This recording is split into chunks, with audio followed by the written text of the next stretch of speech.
Late autumn on Black Rock Island. The days were growing shorter, and the nights stretched longer with each passing evening on Black Rock Island. The sun dipped below the horizon before one could even register the fading daylight, leaving behind a twilight that crept in silently. For the common folk, daylight had become a precious commodity. Though the hours were fewer, their workload remained unchanged, compelling them to move with greater urgency. Yet, for now, the afternoon still held sway, and there was no need to hurry. A black carriage rolled to a halt in the courtyard of a two-story villa on Palm Street. The rhythmic clip-clop of hooves faded as Arthur reined in the horses and stepped down, his riding crop tucked under his arm. He moved to the back of the carriage and began unloading the fresh produce they had purchased. Renee, standing beside him, hesitated for a moment before reaching for a bundle of ingredients. She wasn't particularly strong, but the idea of not helping left her feeling uneasy. Arthur, ever mindful of the unspoken hierarchy, assisted her without question. Though their master treated them both with apparent equality, Renee held a distinct position, one that placed her in charge of household expenses. In reality, she was less of a maid and more of a housekeeper. Before Arthur could lift another sack, Demi, a lively young girl, dashed out of the house. She eagerly grabbed a large bag brimming with vegetables, beaming with pride. "Demi, did you finish your lessons today?" Renee asked as she adjusted her hold on a bundle.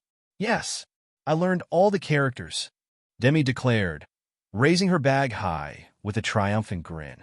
Renee chuckled, ruffling the girl's hair with her free hand. Arthur followed them silently, his expression neutral. Yet if one observed closely, they might notice the faintest trace of warmth softening his once hardened features.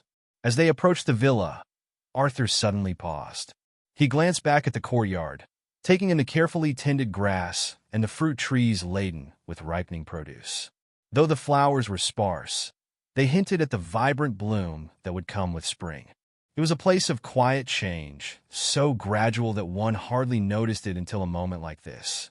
He exhaled, his gaze lingering on the familiar sight. Everything was different now. With a quiet bang, the front door swung open as Renee stepped inside. Arthur shook himself from his thoughts and followed. Inside, a young man of striking presence awaited them in the hall. "Master," Renee greeted, bowing her head slightly. Demi mimicked her movement, her bright eyes watching Colin expectantly. Arthur straightened. "Master." Colin acknowledged them with a nod, his lips curving into a slight smile. "Just returned from the market?" His gaze shifted to Renee. "Make dinner a little more elaborate tonight." "Understood," Renee replied. Before moving on, Colin bent down and playfully pinched Demi's cheek. She giggled, and with a final glance at his loyal servants, he strode towards the master bedroom. His spirits were high. He had endured more than 3 months of relentless training, meditating for no less than 15 hours daily, while refining his witchcraft in every remaining moment. Time had become a blur, the passing days feeling no different than a single stretch of unbroken effort. If not for the gradual changes in the courtyard and the increasing progress recorded in his golden tome, he might have believed time had stood still. But now, at last, a long-awaited breakthrough had arrived. His second limit-breaking circle meditation had finally reached 100 over 100. Even weeks prior, his wizard rank had already touched its ceiling. His mastery over witchcraft, including the delicate craft of producing photo crystals, had all surpassed expectations. Everything was in place. Advancement was within reach. Colin ascended the stairs, intent on resting before making his final leap forward. He pushed open the bedroom door, took a deep breath, and let the tension drain from his body as he sat on the edge of the bed. Yet, just as fatigue threatened to pull him into sleep, tuck, tuck, tuck, a knock at the door. Colin frowned, rising swiftly.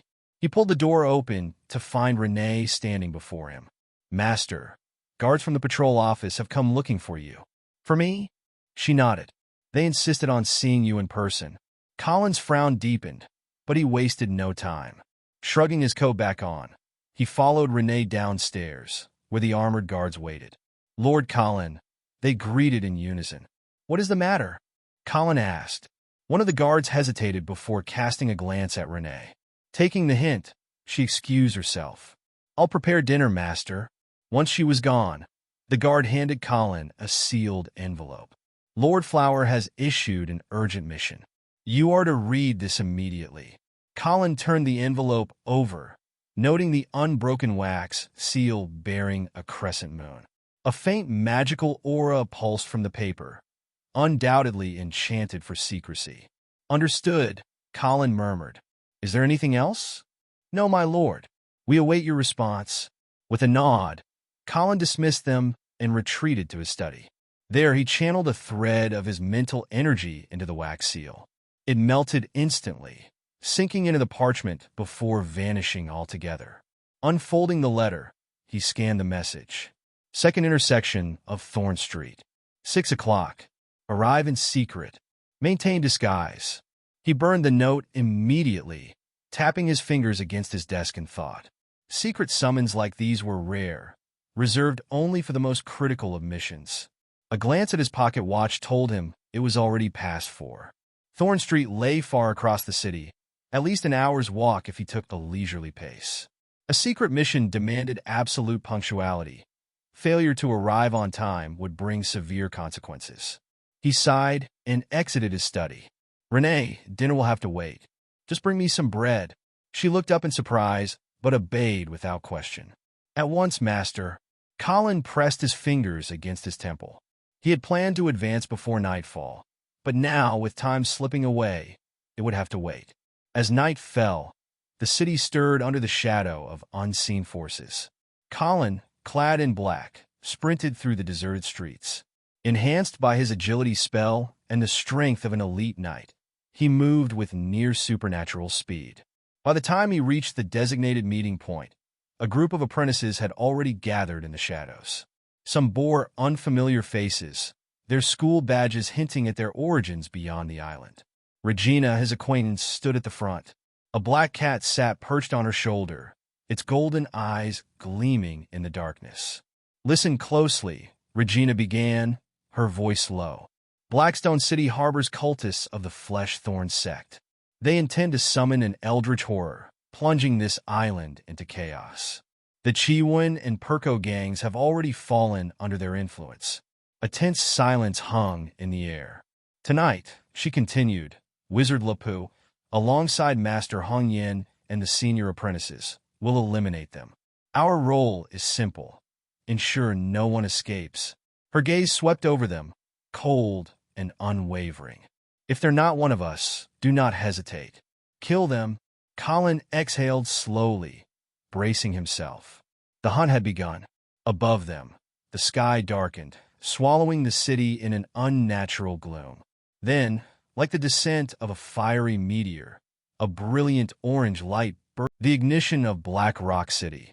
A sudden flash illuminated Black Rock City, not just as daylight, but brighter, almost blinding in intensity. Boom! A deafening explosion followed, sending shockwaves through the air.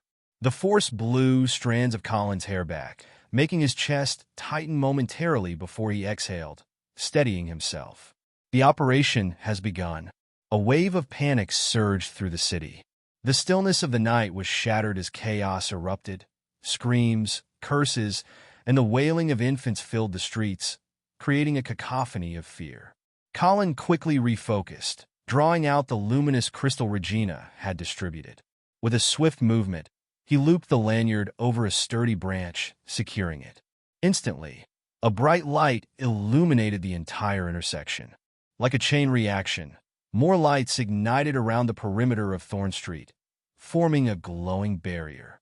Apprentices followed suit, some hanging crystals from trees, others affixing them to wooden poles or their own belts.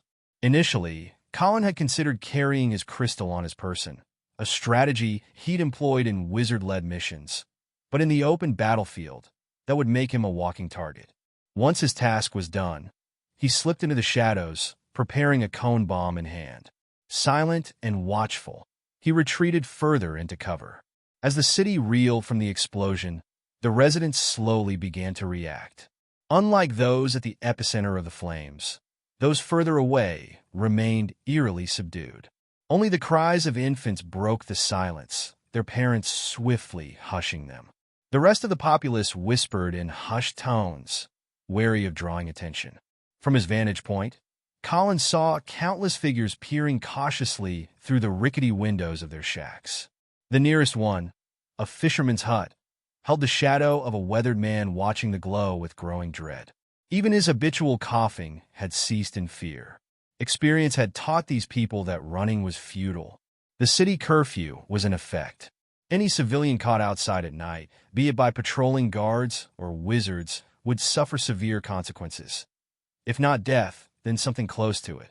And beyond the city walls, the horrors lurking in the wilderness would make a quick demise seem merciful.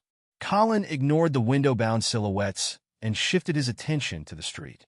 His priority was dealing with cultists and gang members attempting to flee the battlefield.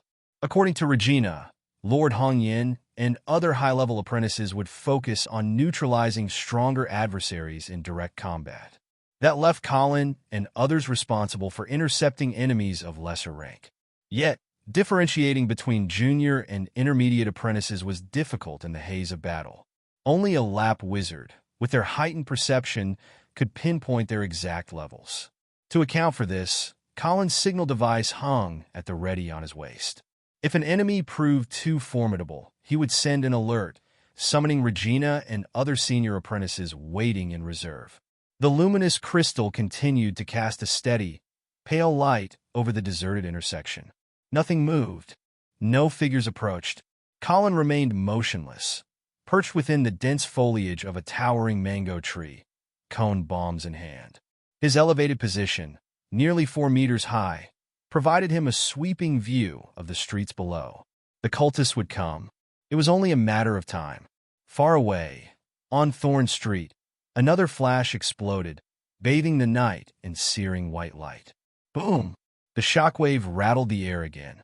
Colin narrowed his eyes, glimpsing a gray-robed figure hovering amidst the light.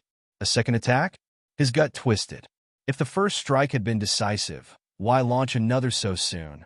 He adjusted his position and focused on the scene unfolding around Wizard Lap.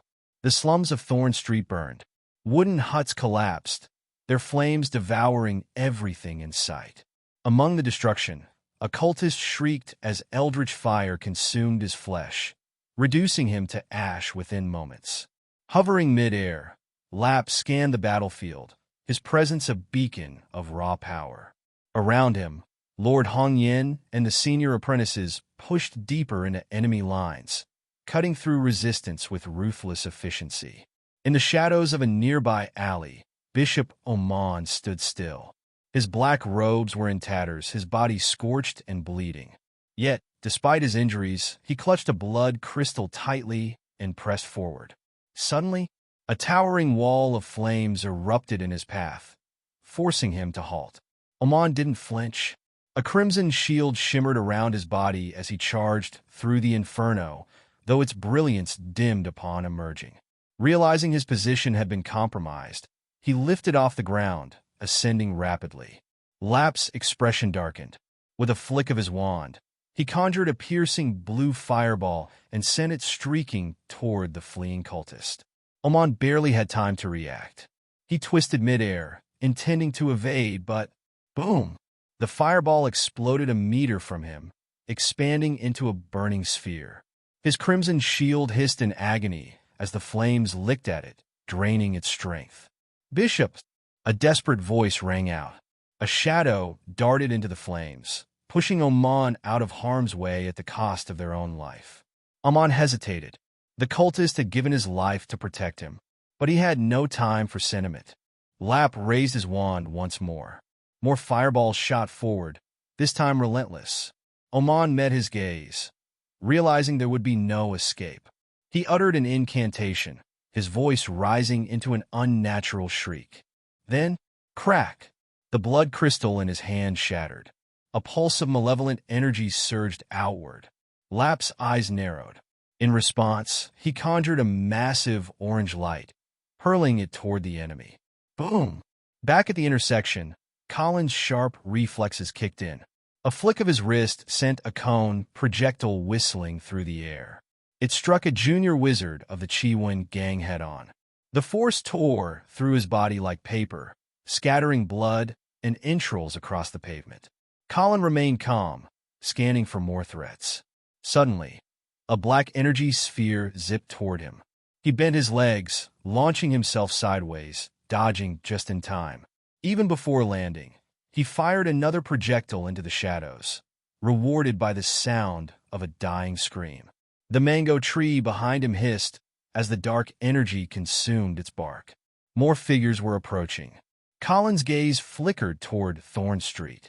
Another explosion, another massive light, and an eerie hum, growing louder, more oppressive. His heartbeat quickened. From the inferno, a figure emerged, a bloody specter, its form shifting like mist. An unshakable dread settled over Colin. His mind whispered warnings in voices not his own. He acted instinctively, diving from the tree just as an arrow of translucent energy streaked toward him. It missed by inches, but another followed. Colin countered with a fireball midair, neutralizing the attack. He landed, steadying himself. A voice chuckled from the shadows. "You're no mere apprentice." Colin didn't respond. He simply... Hey, welcome to Firescale Audiobooks. If you enjoy our audiobooks, please consider subscribing to the channel.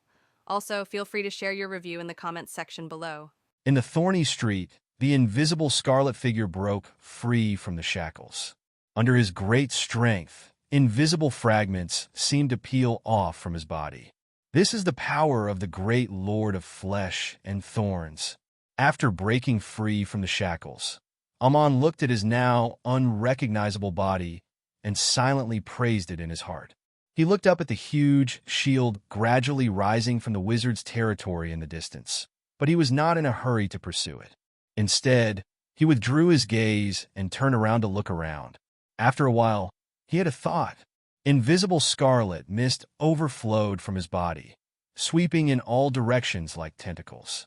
"Faithful believers of our Lord," he said in a low voice, "come to me. I will bring you back to the glory of the Lord." As his voice sounded, the eyes of the surviving flesh-thorn cultists and fallen gang members were gradually shrouded in scarlet. They changed directions one after another, came to Amon with fanatical expressions, and accepted the baptism of the invisible scarlet mist like a tentacle. The flesh and blood of the believers rolled and twisted like living creatures, and the magic power in those gang wizards boiled violently and then disappeared. It was replaced by a deep black and red mist. Madman Ted, the leader of Chiwen gang, looked at this scene in the alleyway in the distance and cursed. He didn't expect Amon to be so crazy. If you do this, no matter what the final result is, but one by one of these people, in the end they won't even be able to enter the kingdom of God. It will only become firewood for the power of the Lord of Flesh and Thorns. He retracted his gaze, discerned the direction, and prepared to take the opportunity to escape quickly. Along the street and around the corner, he blended quietly into the crowd of fleeing civilians like water dripping into the sea. He glanced slightly at the ordinary people around him. On the left is a skinny old man. His thin body is no longer as strong as when he was young, and he is already breathing heavily. But he still gritted his teeth and ran as hard as he could, with a fearful look on his face, not daring to fall behind in the slightest. On the left is a group of couples. The man has gray temples, holding a small boy in one hand, and holding his thin wife with the other. The wife was holding an 8 or 9-year-old little girl in her hand. They all looked frightened and ran as fast as they could. Even the little girl gritted her teeth and held on. Looking at them, looking at these ordinary mortals whom he never cared about, Ted felt an inexplicable complex feeling in his heart. He once again glanced back at the huge figure with a faint outline in the distance, feeling shocked and fearful in his heart. For some reason, for the first time, he regretted cooperating with the Flesh and Thorn cult. He sighed slightly. "It doesn't matter. I will hide in the dark first and wait until they and the Lap wizard decide the outcome before making any plans. After all, the possession of the evil god's projection will not last long. If the Flesh and Thorn cult wins, the Lap wizard will die. Then when the projection dissipates, those believers will probably be almost dead. The island will undoubtedly become the world of peak apprentices like them. If it is his turn to take power then, he will definitely drive out these cultists and kill them all. But if the Lap wizard wins, his expression darkened. If the Lap wizard wins, staying on the island will only lead to death. He paused briefly, changed direction, and rushed towards the east of the city. At that time, I must take a boat to leave the island to find a way out. Go to Qingdong Marina first. Hiss! A set of scarlet tentacles suddenly attacked from behind him. Ted's expression changed drastically, and several witchcraft radiances instantly blessed his body. But this had no effect at all. The tentacle passed directly through his chest, as if it were nothing, and rolled him backwards. Magic! The magic is boiling violently. Puff! Ted couldn't help spitting out a mouthful of blood. From the inverted flying perspective, he could see it clearly. The few ordinary people who were next to him just now have been contaminated by the bloody mist brought by the tentacles, showing a terrifying scene of alienation and depravity. Before they could even scream, they suddenly exploded and turned into a ball of blood-red minced meat. As if he noticed something, he raised his arms suddenly. Then I was suddenly shocked. As the magic power boiled away, his own arm gradually became abnormal. Flesh and blood squirm and transform. The originally fair and ordinary arms turned into long and ferocious dark red spikes in the blink of an eye. No, it's not just the arms that change. Ted's pupils shrank slightly, his eyes full of fear. Aha! Scarlet tentacles brought a monster covered with ferocious blood thorns to Amon's side. The tentacles were released, and the dark red monster stood like a sculpture. Praise be to the great Lord of flesh and thorns. A low, fanatical voice came from its mouth. Amon raised his head. A smile appeared on his godlike face. After a while, beside his huge, invisible body, a large circle of dark red monsters of different shapes had gathered. The most eye-catching among them are the two figures closest to him, one large and one small. The big monster's body was covered with fur. The slightly smaller monster is suspended in midair, with a thin body, and the top of its scepter-like right hand emits a crystal-like bloody light. About there, Amon looked around and pondered. He raised his arm slightly and felt it carefully. His power is still full within you, but he understands there really wasn't much time left for him. In another hour at most, such abundant power will drop sharply in a short period of time. He needed to hurry up. However, now is not the time. He looked at the wizard leader in the distance again. Before the official attack, he had one more thing to do. Amon retracted his gaze, opened his arms composed of invisible scarlet mist, and thought. Swish! The scarlet tentacles kept retracting from his body, and he returned to his complete majestic appearance. The next second, the red mist gradually spread out from his body. Different from scarlet mist tentacles, the red mist is lighter in color and thinner. It seems slow, but in fact it surged around quickly, and before long, it spread to the entire Black Rock City. Then a low, weeping sound came from Amon's body, spreading as the mist continued. Revenge! Revenge! The Lord of Flesh and Thorns is watching you. He will give you the fire of vengeance. Go ahead, go get revenge. Please him with a burning heart of vengeance. The light red mist continues to fill. The world turns scarlet. Help me out. A street somewhere. Ael's eyes showed confusion, and he covered his head. His brain was throbbing with dull pain, and he was frozen in place with Ailey's screams at the top of his lungs echoing in his mind. What's wrong, Al? The elderly mother beside asked with concern, her wrinkled face full of worry. Nothing, Mom. Al shook his head, paused and glanced around, then asked, Didn't you see the red mist? Red mist?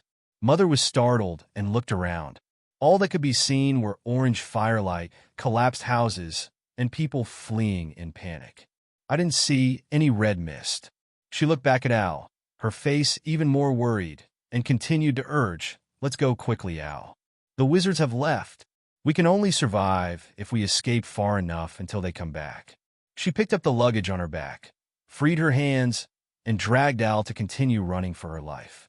The old woman stepped forward, but the resistance coming from her hands stopped her steps. Al still stayed where he was, with a dull look on his face. "What's wrong with you, Al?" She turned back to look at Al and said urgently, "If you don't run away, it will be too late." "Al? Al?" she shouted. But Al always stayed in place. His eyes became increasingly hollow, and a scarlet color gradually emerged from the depths of his pupils. "My child, what's wrong with you?" The elderly woman was extremely anxious. Seeing that there were fewer and fewer people around her, the uncontrollable panic in her heart made her unable to hold back tears. "How on earth did you—" "Mom, do you remember Ellie?" Al lowered his head slightly, interrupted his mother's words, looked at her, and asked lightly. The elderly woman was startled and frowned slightly, the grooves on her face appearing deeper. "How long has it been and you are still thinking about that girl?" She turned her head and looked away. Footsteps sounded. "Where are you going?" "Al!" The woman was stunned, turned back and looked at Al's back in astonishment as he turned away and shouted, "Where are you going, Al?" But after she saw Al's appearance clearly, her tone gradually became weaker. Flesh and blood flowed like lava, and on the body like molten wax, a pair of scarlet eyes were breathtaking. "I want revenge, Mother." The scarlet monster replied in a low voice, his voice like dripping blood. Then it raised its head and murmured fanatically into the distance.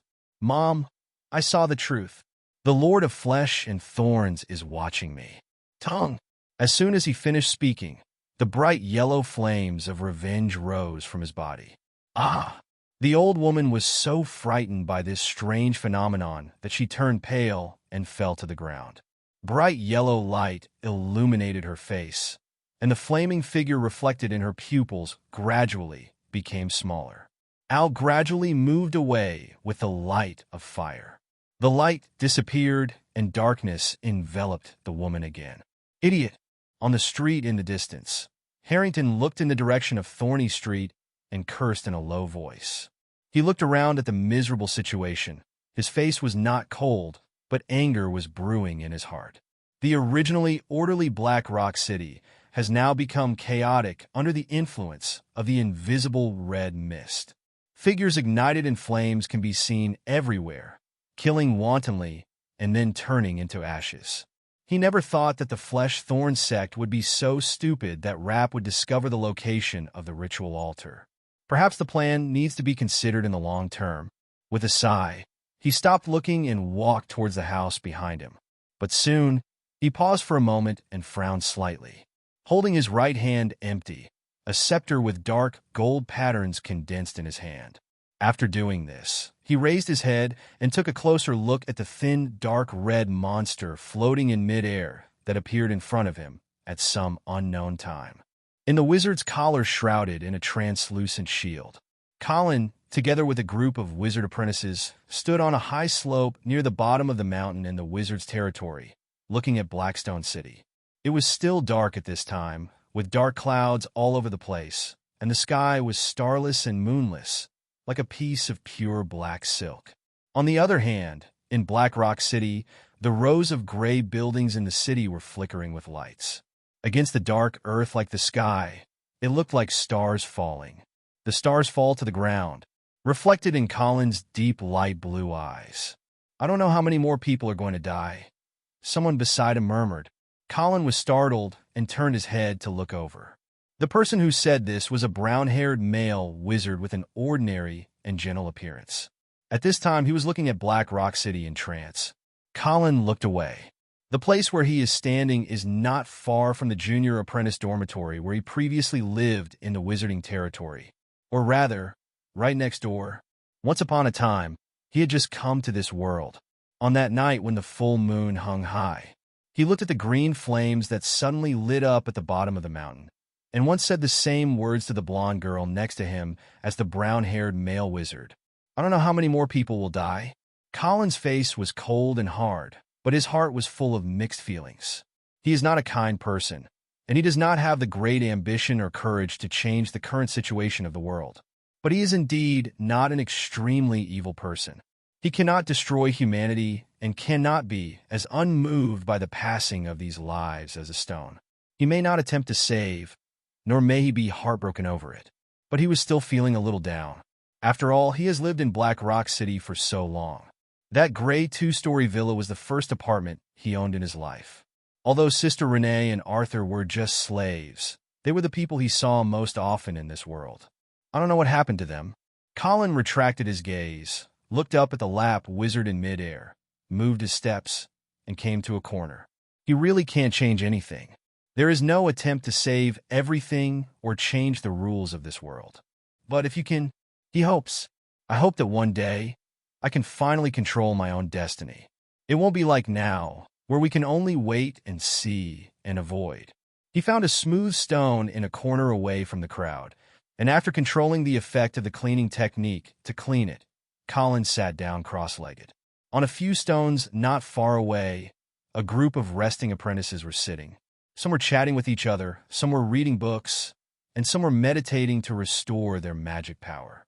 Colin's face was calm, and except for the slightly remote location where he was sitting, he looked no different from the other apprentices.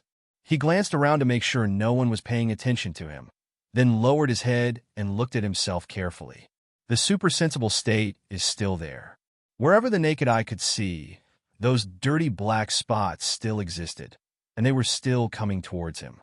But the translucent, invisible barrier on his body changed its appearance after breaking through. It's like a mental fog. If he could not clearly feel the essence of this barrier, it would still be the brilliance of humanity and knowledge after becoming a senior apprentice. He will all be deceived. Rubbing the white crystal pendant that he had hung on his chest, Colin understood. This is obviously a witchcraft tool with a camouflage effect. He glanced imperceptibly in the direction of the lap wizard. Perhaps I don't have to worry about being discovered by the lap wizard about his true realm before advancing. In fact, he is not too worried that his true realm will be discovered after advancing. To determine the specific state of a wizard, observers need to enter a supersensory state. The only person on the island who has the ability to enter a supersensory state at will is the lap wizard. The lap wizard is extremely difficult to see. He has been in this world for so long and has only seen it from a distance twice. In addition, senior apprentices who have just advanced can also enter a supersensory state for a short time. But at this time, although it is not the most dangerous moment when advancing, it still requires careful attention. Of course, for him, because he has a profound understanding of meditation methods while maintaining his humanity, the barrier between humanity and knowledge generated through advanced steps is strong enough. So there is not much danger for him at this stage. Even catching a glimpse of the evil god was nothing more than dizziness. Moreover, perhaps because of this, he did not pay any strange price like other apprentices, but he was just not used to the supersensory state. But other advanced people are not as relaxed as him.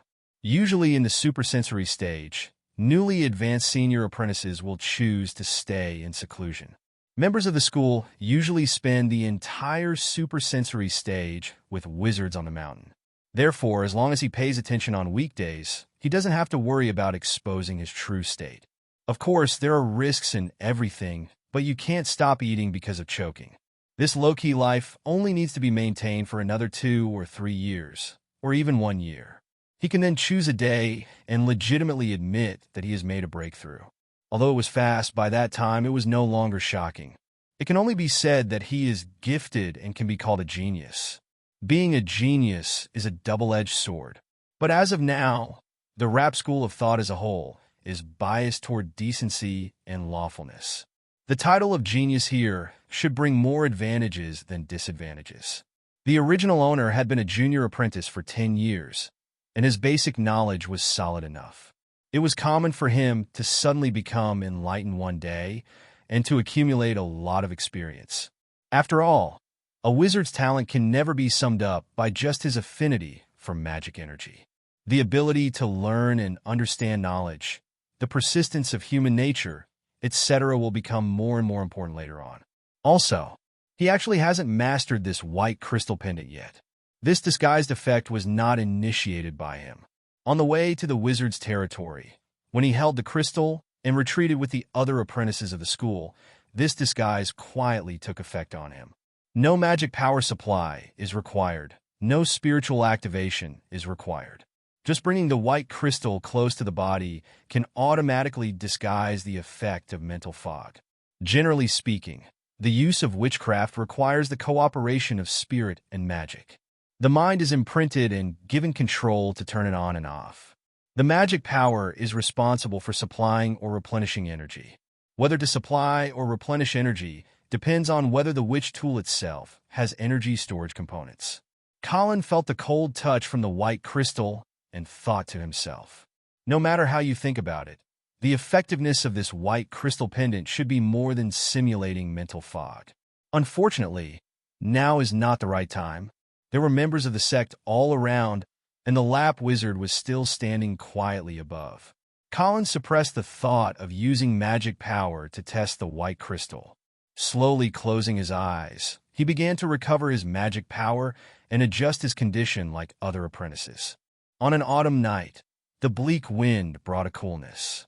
Wizard Lap stood in the air, lowered his head, and glanced at the apprentices gathered below. Most of them have recovered their magic power and woke up from meditation. Now we are standing on the edge of the cliff overlooking Black Rock City. Lapu slowly withdrew his gaze and looked at Black Rock City in the distance again. The flames in the city were still burning, but they were much smaller than before. At Thorny Street, Oman's invisible giant figure still stands in place like a sculpture. Under the influence of various performances brought by the flaming figures in the city, the invisible scarlet mist that filled the air became increasingly dense. Lap frowned slightly when he saw this.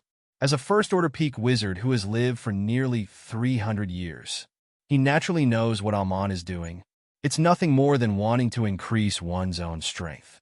He looked at Aman, who seemed defenseless, and smiled coldly. Just like the original choice, it still stayed in place, motionless. He didn't take action, nor did he plan to take action.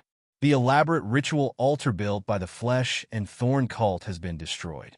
No matter how Aman enhances the power of projection, the Lord of Flesh and Thorns can only rely on his body to walk in the world. This also means that the power Aman ultimately carries is always limited. As for this upper limit, Rap knew very well that it would be difficult to exceed his strength with the blessing of the witch formation. What's more, no matter how strong Aman is, the duration of the projection possession of the Lord of Flesh and Thorns will not be increased. It just depends on Aman himself. When Aman's soul and body are all burned away, everything will be settled. As for Black Rock City, Lap looked indifferent. Just rebuild it. He was not kept waiting long. Black Rock City in the distance has changed again. The scarlet mist all over the city solidified at this moment, as if time stopped. The crowd was still crying, the flames were still beating, licking the building and making crackling sounds. But the red mist seemed to solidify into amber in another dimension. The next moment, it rolled back like a whirlpool.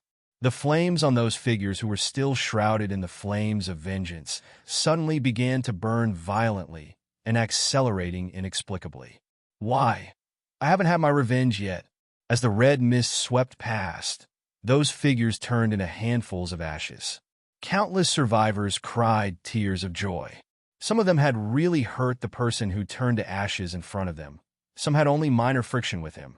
And some of them actually didn't even know the flaming figure who came to seek revenge. Thorny Street. Aman took in a breath of intoxication and let out a contented sigh. This scarlet mist was like a tired bird returning to its nest, swirling around him, forming a huge, bloody vortex, and then penetrated through his mouth, nose, and skin, and was absorbed by him. After the scarlet mist was completely absorbed, his body that had been standing for a long time finally moved. Ah! Aman took a step forward, hugging the dark red monster around him, and instantly arrived outside the wizard's territory. Boom! The shops and markets here collapsed and shattered under their unbridled march. Rap! Aman said. His voice was low and reverberant, and seemed to be mixed with some strange noises, making people feel an inexplicable chill on their backs. He took another step and came to the midair outside the witch formation, looking down at the Lap Wizard. Click! below the lap wizard, there was a slight noise. Colin subconsciously looked in the direction of the sound. An apprentice was frowning and raising his right foot, as if he had crushed something. Although the apprentice pretended to be calm, anyone could see his nervousness from his slightly trembling thighs. But no one laughed at him, because they're not much better. Colin turned his head and continued to stare at the powerful Amon and his group of monsters in front of him. He glanced away at Amon, who was more than 10 meters tall. At the feet of his huge body, there was also a large group of dark red monsters gathered. The most eye-catching one is the figure standing nearly 3 meters high next to his right foot and covered with ferocious blood thorns. In the supersensory field of vision, the scarlet light it emits is obviously more dazzling than other dark red monsters, and its range is also larger. At first glance, he is not an easy character to deal with. Foolish followers of the evil god. Suddenly, the lap wizard above spoke. Colin cast his gaze over. This was the first time he heard the lap wizard speak. The voice was steady and slightly hoarse, like rusty iron rubbing against iron. When Amon heard this, he was not angry, but just sarcastically said, "Stupid mortals who don't know the true horrors. Wizards and cultists like them are at odds with each other, and such exchanges have happened countless times. I thought you didn't dare to come over." Wizard Lapu spoke again, but Amon smiled faintly and did not answer. He just waved his big hand and slapped it hard on the translucent shield in front of him. Boom! Rap frowned slightly and clenched his wand tightly to maintain the stability of the witch formation. He originally wanted to use words to delay it for a while longer. After all, the longer time passed, the more advantage it would have for him. But Amon is obviously not stupid. Boom! The bloody energy continuously bombarded the translucent witch formation shield, causing ripples. Seemingly shaky, Wizard Lap relaxed slightly. If it were just this kind of attack intensity, then this battle would have no other outcome. But he didn't take it lightly, raised his hand, and waved the wand tentatively. A transparent beam, as thick as a bucket, shot towards Amon's chest. Ah! The bloody mist spontaneously formed a buckler on Amon's chest, successfully intercepting the beam. Rap frowned and gave up the intention of attacking again. These attacks are nothing more than pointless attrition. Unless he uses his full strength to attack, in Amon's current state, these ordinary attacks alone will not be able to cause damage, let alone cause damage, or even consume Amon's energy. Roar! The dark red monsters around Amon also attacked the shield at this time. Bang, bang, bang. With their large numbers, the noise they create is also astonishing. Rap didn't care. To him, everyone below the official wizard is just an ant. His main focus was still on Amon. There was no emotion on Amon's godlike face. He just kept bombarding the shield. The shield shook like jelly, but there was no hint of breaking. The situation was so deadlocked. The apprentices below seemed to realize that the situation was not as critical as they imagined, or that Teacher Rap was indeed as powerful as they thought. In short, after realizing that Amon seemed unable to break through the shield, their expressions became relieved. Colin stared at Amon and his group of monsters who were blocked by the shield. Not previously, a group of monsters in Oman were so powerful in Black Rock City, but now they are firmly isolated from the witch formation. Not far in front of him, the 3-meter-tall monster with spikes all over its body was using all its strength to continuously bombard the shield, showing great power in every move it made. If it were his current defense, if he stood there and allowed it to attack, he would probably be broken through in less than 2 minutes. But such a powerful attack only caused weak ripples in front of the witch formation. Only the attack of Amon's huge bloody figure could make the shield shake violently. Colin's nervous heart gradually dropped. The outcome of this incident may have been decided when the Lap wizard made a rational and cruel choice to avoid the edge for the time being. In this crisis-ridden world, the Lap wizard, who has lived for nearly 300 years, is far more powerful and experienced than he imagined. Boom!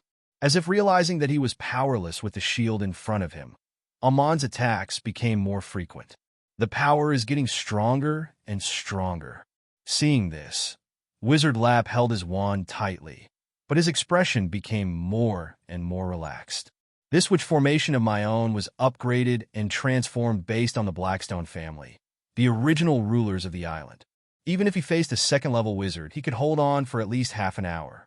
If Amon only has this strength, then it is just a dream to break the witch formation before the projection is over. Just when everyone thought the overall situation was settled. On the mountainside, whoosh! A thin, dark red figure was approaching the wizard leader under the cover of night, and the top of its scepter-like right hand emitted a scarlet light. Soon, it merged into the group of dark red monsters like water droplets. It just arrived at the feet of Amon's huge body. Hateful! Amon shouted angrily from outside the shield, as if he knew that his defeat was a foregone conclusion. He raised his arm, and the blood-colored mist quickly gathered toward his fingertips like water, condensing into a small red-black ball the size of a human head. After the ball is formed, it automatically breaks away from the fingertips and flies toward the shield quickly, seemingly slowly. Wizard Lap's eyes narrowed slightly, and he increased his magic output again. The translucent shield is visibly solid to the naked eye. Laugh! The black and red ball came into contact with the shield. There was not much movement, just a slight hissing sound. But the shield of the witch formation flickered erratically, being pulled and twisted by the black and red ball. Lapu's expression also became serious. Teacher Rap, a disciple below, murmured worriedly. Colin also stared at the small black and red ball not far away that was blocked by a translucent shield, but couldn't do anything. They wizards can only watch the battle here. Even top apprentices like Berkeley have no way to intervene in the current battle situation. The witch formation also relies on magic stone veins as energy and does not require them to input magic power. Colin looked away and sighed slightly in his heart. The next second, he was slightly startled. In the corner of his supersensory vision, he caught a glimpse of an unusual dark red monster. It has a thin body, its right hand is in the shape of a scepter, and its scarlet light is the same as that of the bloodthorn monster. It is far more powerful than other dark red monsters. At this time, it was standing at Amon's feet, gradually sublimating, turning into red mist and blending into Amon's body. In the red mist, you can still vaguely see a flash of gold. For some reason, Colin suddenly felt an unreasonable panic in his heart. His thoughts moved slightly, and the light of witchcraft shone on him. It was at this moment that even Colin's witchcraft glory had not disappeared. A huge scarlet hand passed through the shield, as if there was no obstacle, and slapped the Lap wizard. The scarlet palm was as solid as a small black-red ball, with tiny red-black light spots flashing around it, giving it a frightening power. Lapu's expression changed drastically. He didn't bother to explore why the witch formation didn't work, and concentrated on waving his wand to resist. The witch formation shield on the side lost his blessing and could no longer withstand the power of the black and red ball. Click! Shattered like glass. Boom! The black and red ball suddenly exploded. Somewhere on a street corner in Black Rock City, Harrington held the scepter with dark golden patterns and stared in the direction of the wizard's leader, his eyes filled with anticipation. Seeing the black and red flames rising up from the wizard's collar as expected, he felt a sense of joy in his heart. My efforts for so long have not been in vain. Old Lapu, he sneered and murmured in a low voice. Blackstone Island will always belong to our Blackstone family. The Blackstone wizard leader will always belong to the Blackstone family, including the wizard formation above. The black and red flames obscured his vision. He retracted his gaze and turned to look at the black man Haywood beside him. Haywood felt Harrington's gaze on him and felt a sudden change in his heart. He lowered his head and became more respectful. Phew! But the next second, along with the undetectable sound of wind, he felt severe pain in his heart. A scepter with dark golden lines pierced through his heart. Haywood subconsciously held the dark golden scepter with his big, dark hands. Blood spurted out from the gap between the wound and the scepter, instantly staining his hands red. He raised his head and stared at Harrington with disbelieving eyes, his mouth covered with blood foam opening and closing unconsciously. Then, he fell heavily to the ground. Puff! Harrington pulled out the scepter from Haywood's body, waved it gently a few times, and shook off the blood on the spikes at the end. Now that the plan has been implemented, Amon successfully deceived the witch formation with his help. Then there is no need to keep these materials used to study how to hide from the witch formation. Boom! Suddenly, a dazzling light burst out from behind. Harrington's heart suddenly turned around. Boom! Boom! Boom! As he turned back, dazzling lights came from behind one after another. He squinted his eyes slightly and looked at the wizard's collar on the top of the mountain, and his expression gradually darkened. The constantly flashing light hit his gloomy face, adding a bit of terror to his already ugly complexion. This iconic light is undoubtedly Old Man Lapu's signature first-level witchcraft, Sunshine Fireball. Harrington's heart gradually sank. You must know that the witch formation is not a rigid thing. The credentials he gave Oman could only give him a chance for a surprise attack. Oman must lay the dust with one blow. Otherwise, when old Lapu reacts, he can quickly adjust the witch formation, identify him, and defend again. Even if the shield of the witch formation is temporarily broken, as long as the center of the witch formation is not destroyed, Lapu can still receive the blessing of the witch formation, and the translucent defensive shield can be regenerated soon. In this case, if Amon's first blow did not cause critical damage, the longer that time goes by, the greater Rap's advantage will be. And, judging from the current situation, this constantly flashing light undoubtedly means Oman failed to lay the dust with one blow. Those who believe in gods are indeed a bunch of fools. Harrington put away the dark golden scepter in his hand, no longer lingering, turned around and left with a cold expression. Asterisk, asterisk, asterisk, crack, crack, crack. The wooden structure of a building not far away screamed in the raging fire. Cough, cough.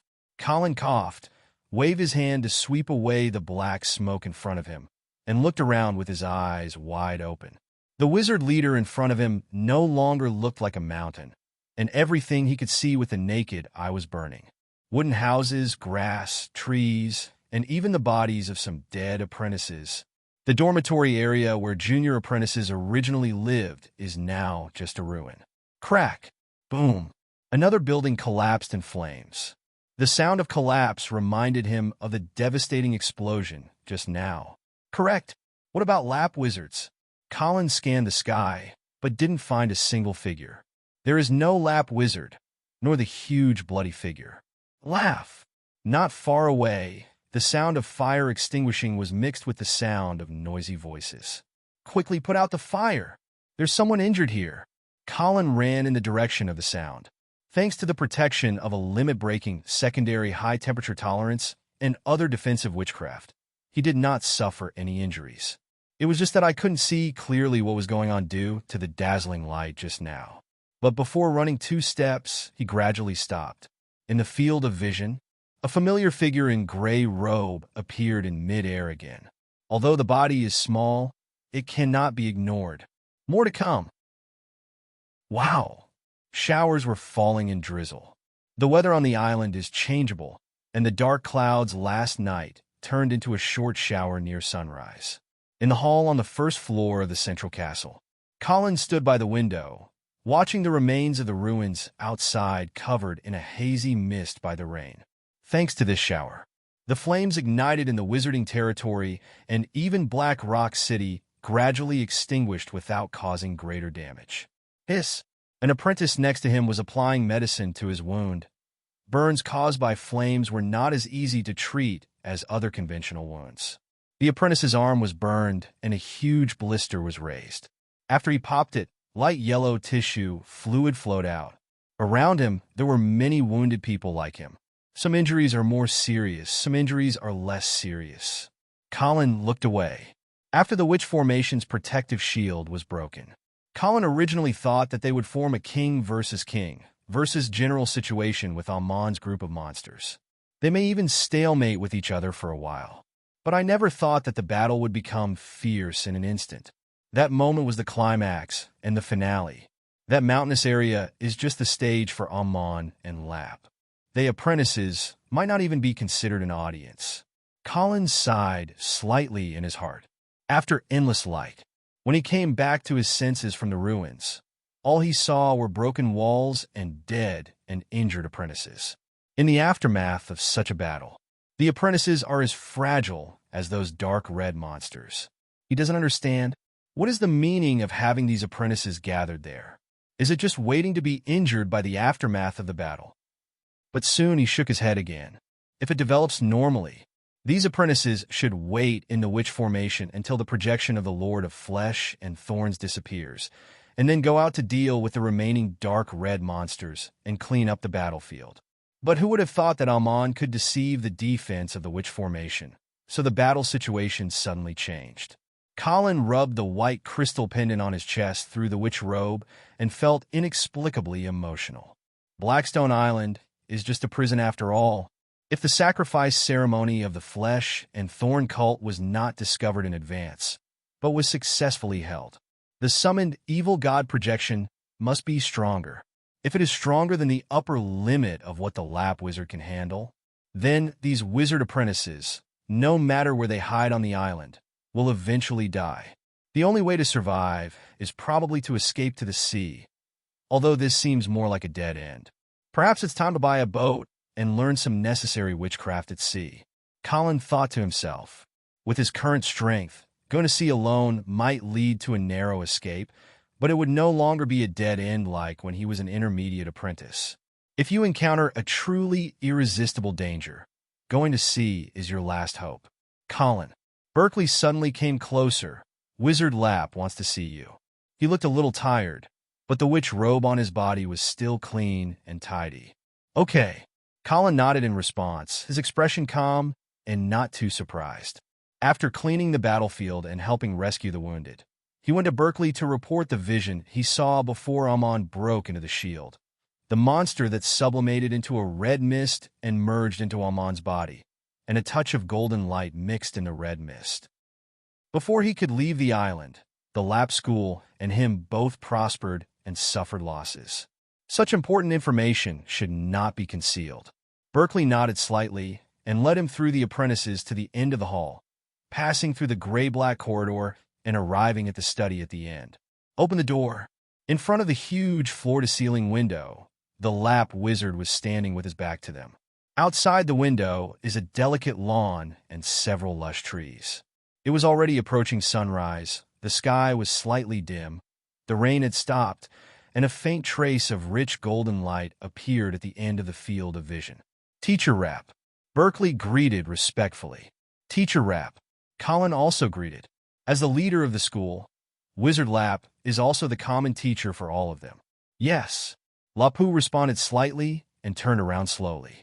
Under the gray hood is the face of an ordinary middle-aged man, and his sideburns show that he has white hair. At this time, his face was unnaturally pale, but the witch robe was intact and no injuries could be seen. Describe to me the scene you saw in detail. He walked to the bench behind the desk and sat down, looking at Colin and said, Okay, Teacher Rap. Colin slowly spoke. The originally dark room gradually became brighter as time went by, and a golden window gradually broke in. If you look up and through the stained glass window, you can see a golden sun rising from the deep blue sea in the distance. The night recedes, and dawn has arrived. Well, I understand. After listening to his story, Wizard Lap didn't reveal much emotion, but frowned. Then he ordered them to leave. Walk out of the study and into the long corridor. Your Excellency Berkeley, I will go back to Black Rock City first. Colin turned to bid farewell to Berkeley. Berkeley nodded slightly and watched Colin gradually walk away along the corridor. In the study room, the Lap Wizard sat back on the bench. The dawn light came through the stained glass window behind him, casting him in shadow.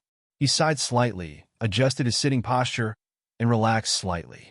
It was also at this time that the traces of nearly 300 years could be seen in his slightly stooped figure. He gasped slightly.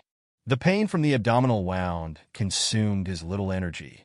Wrinkles like vines appeared on his pale face, bags under his eyes drooped, and his forehead was no longer smooth. In just an instant, He changed from a middle-aged man to an octogenarian old man. He took a breath, let out a short sigh, held his stomach, and sat up straight. Those newly created ravines retreated as quickly as an illusion. He looked like a middle-aged man again, but his complexion was even paler. Lifting the palm, covering his abdomen, Lapu frowned slightly.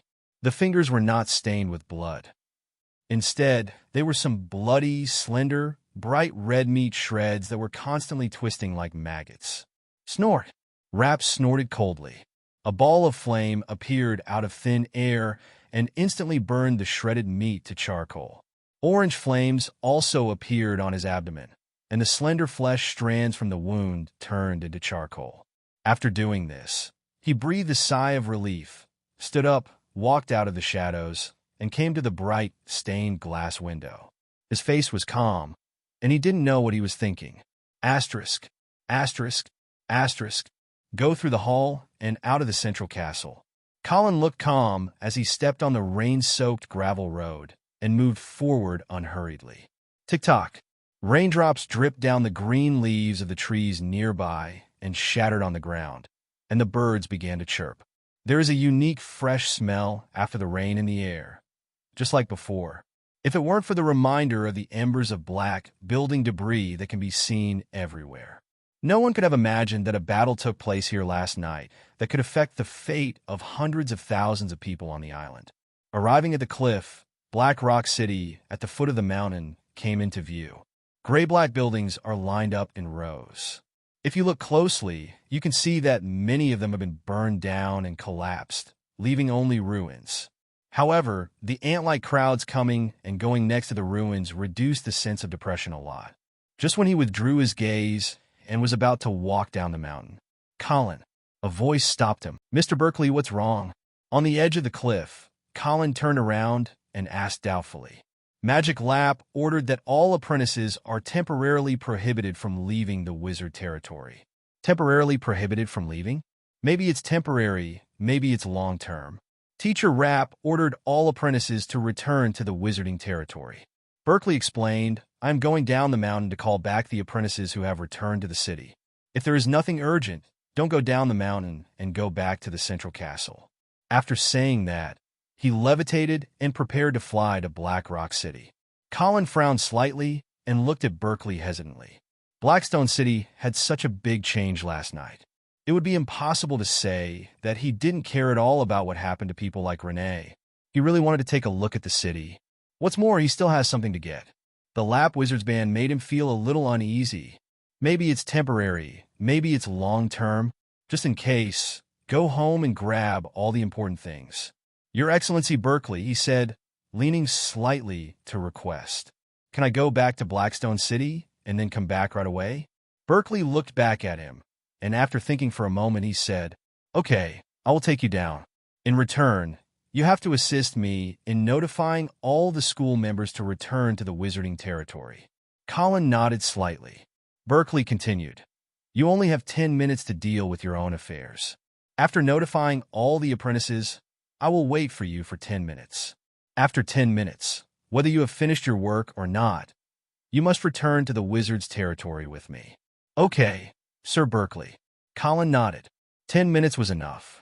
He just wanted to see what was going on in the city. Berkeley took him up from the ground and flew towards Black Rock City. The cool wind whistled past my ears. Soon, they flew to Black Rock City. The small city gate passed under me. The moment he passed by, Colin caught a glimpse of 2 steel-armored guards on duty in front of the city gate. It should be Price who is gradually restoring order in Black Rock City, he speculated secretly. During last night's raid, only members of the school participated, and Price was not among them. Flying over Black Rock City. As he speculated, Black Rock City has gradually begun to restore order. Guards patrolling the streets can be seen everywhere. Next to some burned-out buildings, there were people recording something. Although there are still noisy cries, most ordinary people have accepted the reality. Some people were sitting and lying on the roadside to rest, some were eating, and others had begun to demolish and build damaged houses. Yes, Wizard Lap's order. Outside the gate, Colin looked at the apprentice in front of him and replied, Okay, I understand. The apprentice nodded helplessly, turned around, and said a few words to the woman next to him, and then quickly rushed towards the wizard's leader. After the woman gave Colin a slight greeting, she closed the door. Colin stood at the door and exhaled softly. The guards from the inspection office were all transferred by Lord Price to maintain order in the city. The summoning ban of lap wizards is rather urgent. If the guards are called back and then asked to notify the apprentices of the school, it will undoubtedly delay time. In addition, there were not many members of the School of Thought who returned to Black Rock City, so Berkeley decided to inform the members of the School of Thought in person. He's responsible for some of it. The one just now was the penultimate one he was responsible for. He continued walking towards the place where the next apprentice lived. Whoosh! But a figure flew towards him. Colin. Berkeley fell next to him. I have notified the last apprentice you are responsible for. Now I'll take you to do your own thing. He paused and asked, Where are you going? Palm Street. Colin whispered, Thank you, Lord Berkeley. You're welcome, just to save time. Berkeley responded calmly and took him flying towards Palm Street. It seems that we need to learn a flying witchcraft as soon as possible. Colin felt the air blowing by, silently thinking to himself. And at the same time, he made learning a flying witchcraft his first priority. Soon, Palm Street appeared in front of us.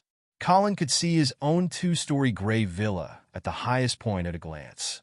The appearance is complete, and there is no damage to the courtyard wall. He breathed a sigh of relief. Berkeley took him and dropped him directly in the yard. Whoosh! The black horse at the stable neighed in fright.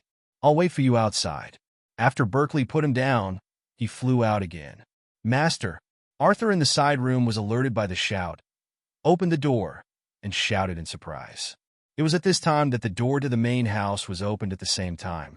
Master, Renee shouted in surprise and quickly ran to Colin. Master, Demi, who was following behind her, ran over and greeted her. Yeah, Colin nodded, looked at the three of them, and smiled when he saw that they looked the same except for being a little tired. Then he briefly chatted with Renee as he walked toward the house. Not long after the master went out last night, there was a bright light and a huge explosion in the distance. Then such explosions occurred several more times, and then some monsters covered in flames appeared. Renee recounted as she followed him. There are still some people who want to vandalize and rob while taking advantage of the chaos, but no one dares to come here. While listening to Renee's story, Colin casually mentioned a few words to her about the real reasons behind it. Just like that, he came to the bedroom. I have to leave soon.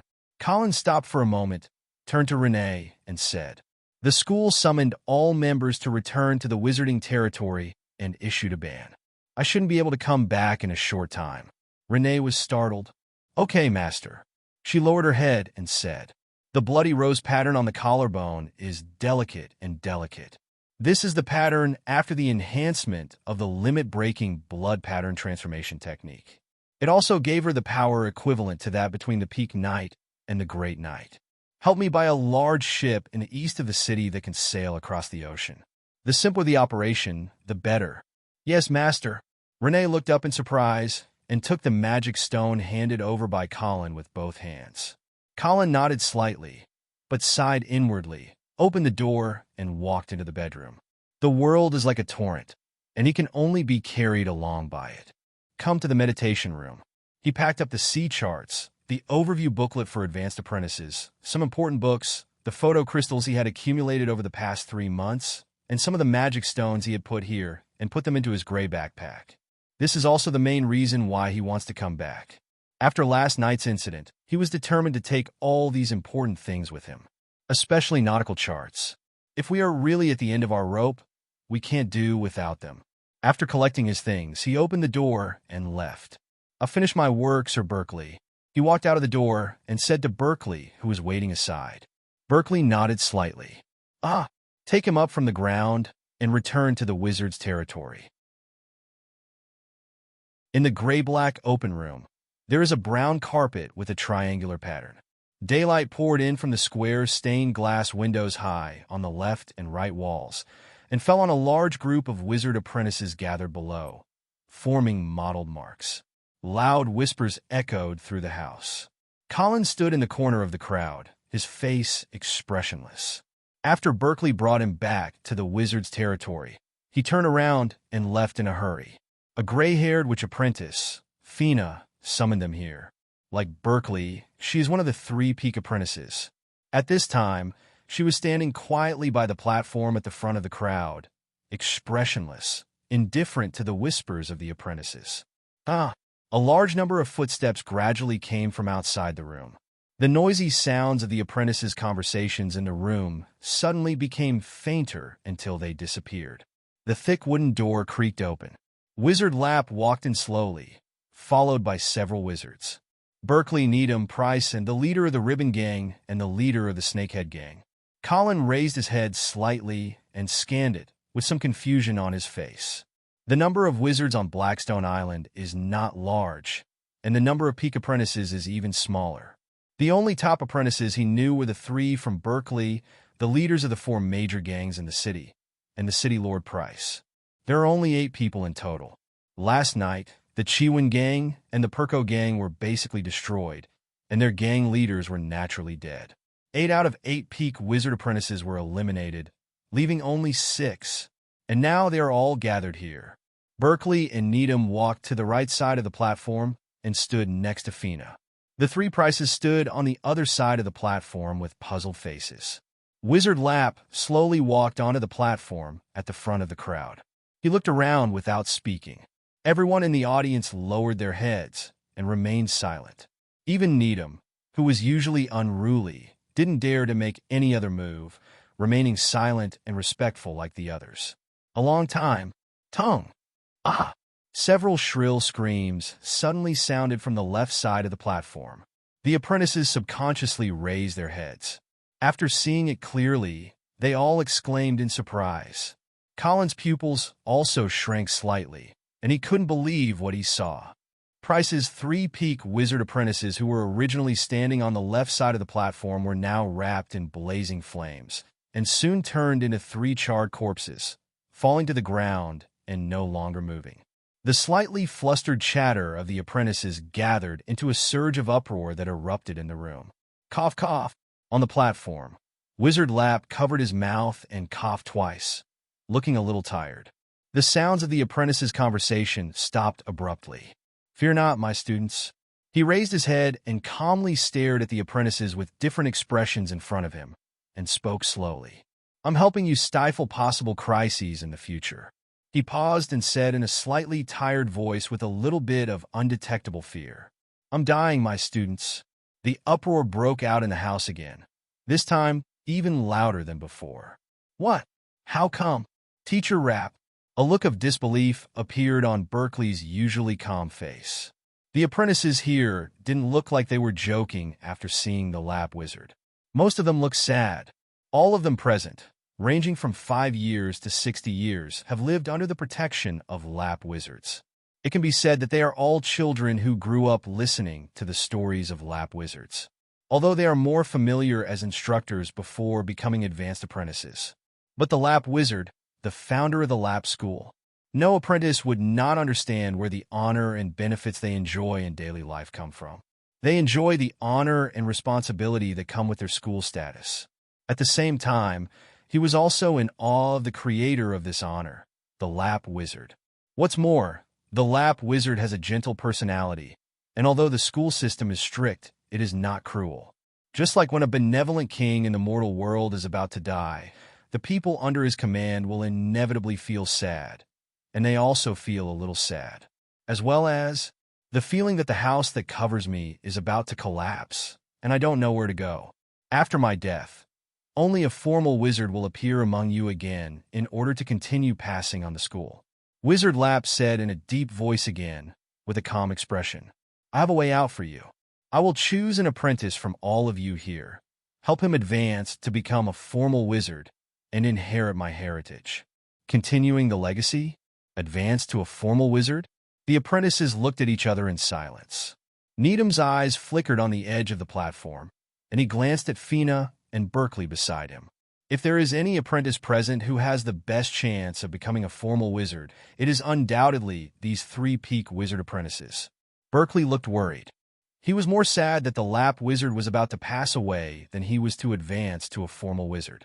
He came here 60 years ago and was one of the first apprentices of the rap school. Wizard Lap watched him grow from a 6 or 7-year-old child to now. For him, the Lap Wizard is both a teacher and a father. Next to Berkeley, the gray-haired Fina still looked expressionless. In the crowd, Colin, like other apprentices, lowered his head and remained calm, but there was some doubt in his heart. Inherit the inheritance and advance to become a formal wizard?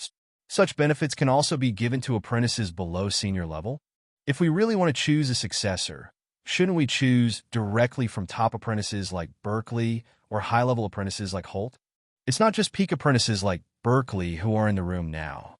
Basically, all the members of the school have gathered here. Even the junior wizard apprentices who survived last night are here. Wizard Lap continued to announce, all of you here have the opportunity to advance to become a formal wizard and acquire my inheritance. The requirements for selection are not based on realm, nor are they based on talent. He paused and said in a deep voice, it's based on a trial. Come with me. Wizard Lap slowly walked down from the stage and led the apprentices towards the door.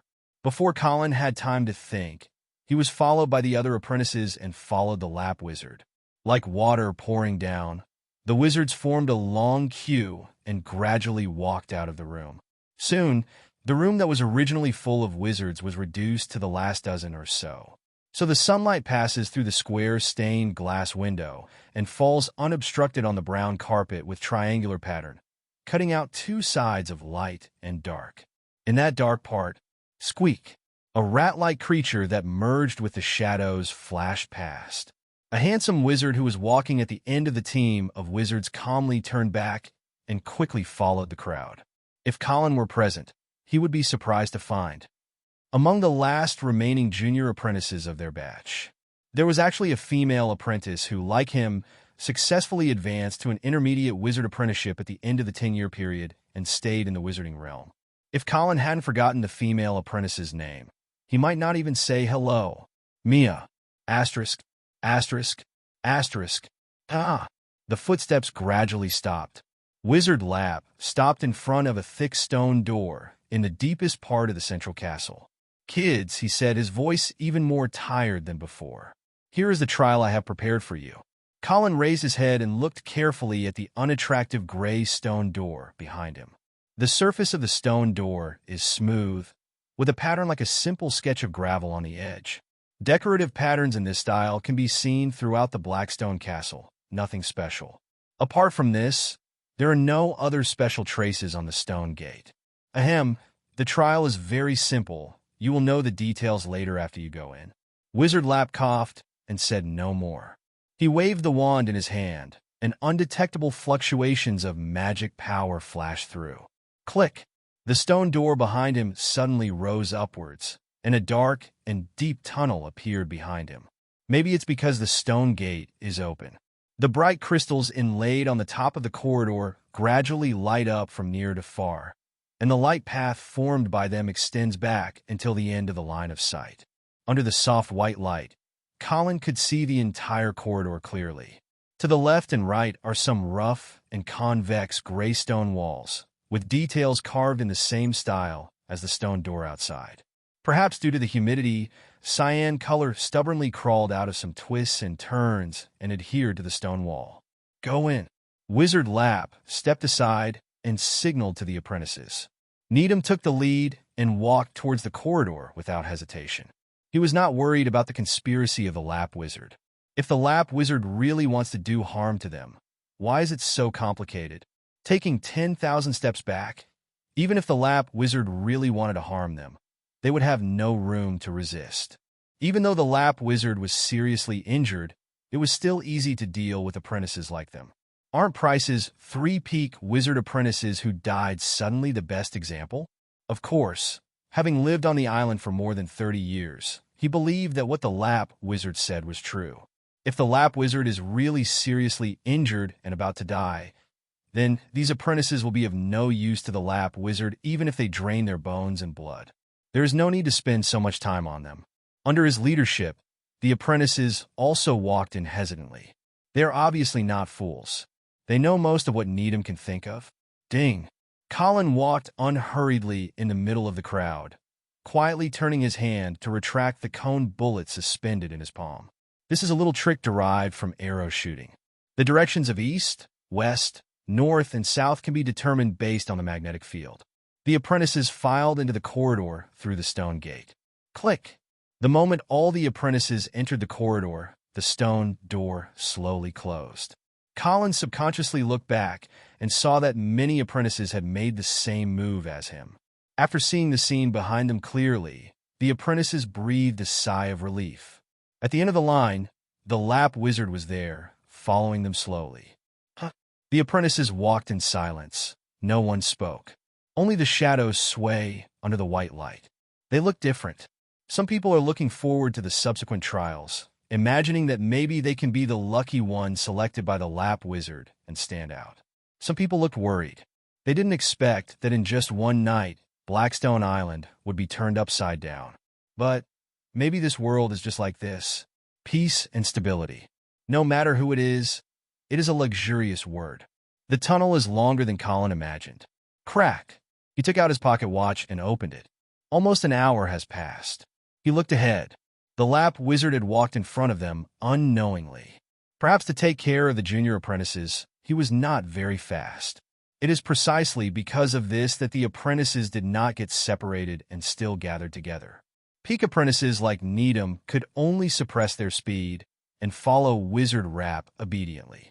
Another moment. Colin felt the team slow down and finally stop. He looked up and ahead, passing through the heads blocking the view. We were at the front of the line. Wizard Lap stopped in front of a gray stone wall. The stone wall is about 3 meters high and 5 meters wide. The edges are covered with vine-like, embossed lines. Colin frowned. This stone wall was obviously different in style from the gray and black corridor they were on. Not only are the colors different, but the decorative patterns on them are also completely different. For some reason, Colin felt that the vine-like decorative pattern was inexplicably familiar. This leads to the trial location I prepared for you. Wizard Lap looked back and said solemnly, and the circle meditation method you learned is the key to entry. When Colin heard this, his doubts were slightly relieved. It's a different style, maybe nothing worth paying attention to. Since the school's specialized circle meditation method is required to enter, this place undoubtedly belongs to the school's territory. Even so, he still had doubts. Come to the stone wall, and then walk in using the circle meditation method. Wizard Lapu said again. Cough, cough, dash. The next second, he suddenly leaned over and coughed violently. After a while, he straightened up, looking at the bright red shreds of meat coughed up from his palm. A hint of gloom flashed in his eyes.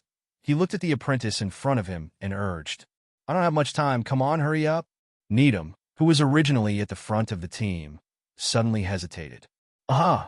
Fina beside him suddenly passed him and walked straight towards the gray-white stone wall. When she reached the stone wall, she paused for a moment, as if she was adjusting her circle meditation method. After a moment, she moved on. The figure immediately sank into the stone wall, like water dripping into the sea, and ripples rippled on the calm, gray-white stone wall. When Needham saw this, he no longer hesitated, followed by the circular meditation method, and sank into the stone wall. Berkeley on the side slowly walked up to Rap, his eyes slightly red. Teacher Rap, your injury. Rap stared at him, was slightly startled, and sighed. Go, Berkeley. I'm looking forward to you being the last one chosen.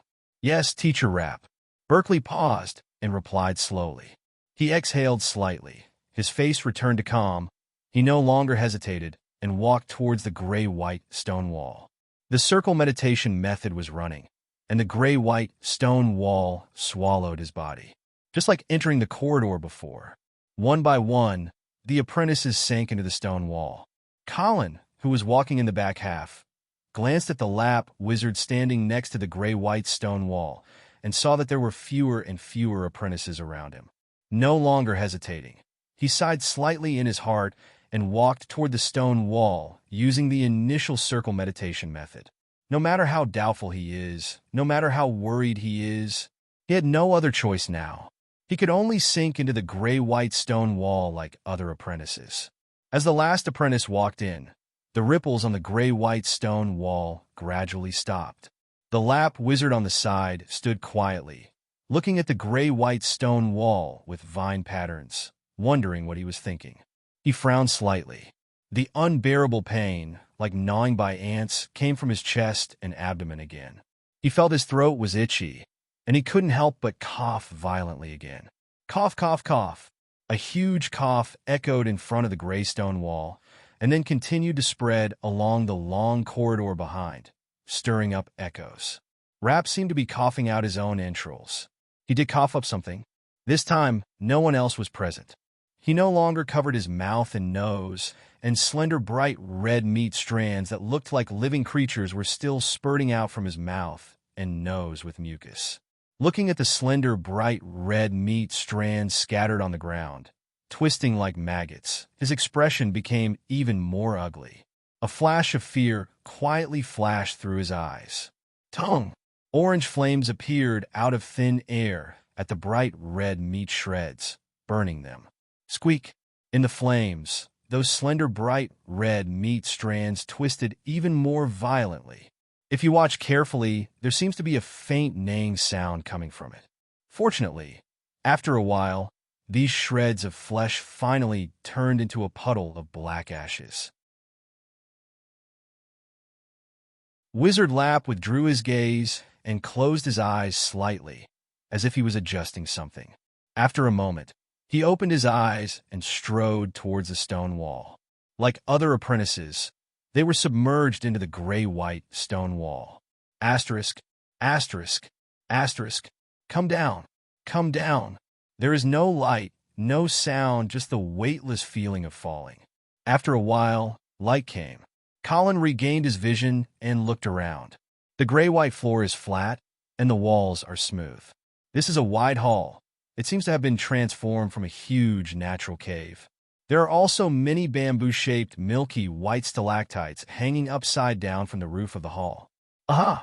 Another apprentice suddenly emerged from the stone wall behind him. His eyes were a little dazed, but he regained his clarity in an instant. This is how it looked when you came in, Colin secretly thought. The feeling of weightlessness made him think that he was falling from the sky, but now it seemed that it was just an illusion. At this moment, the hall was filled with apprentices just like before in front of the stone wall. What should we do? Noisy conversations were heard, and the apprentices looked around the empty hall with some confusion. Buzz!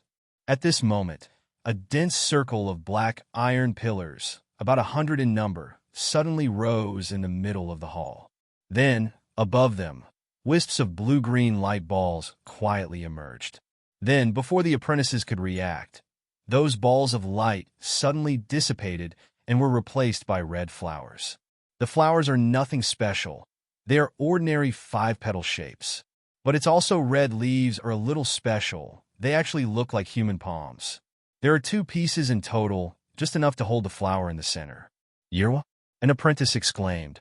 This is a rare magic potion. Suddenly, an inexplicable feeling of hunger came. Gullah! The sounds of the apprentices swallowing saliva could be heard one after another.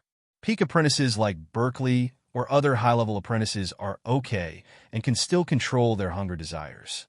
But senior apprentices below, especially those junior apprentices, couldn't help but make swallowing sounds, and their stomachs kept ringing.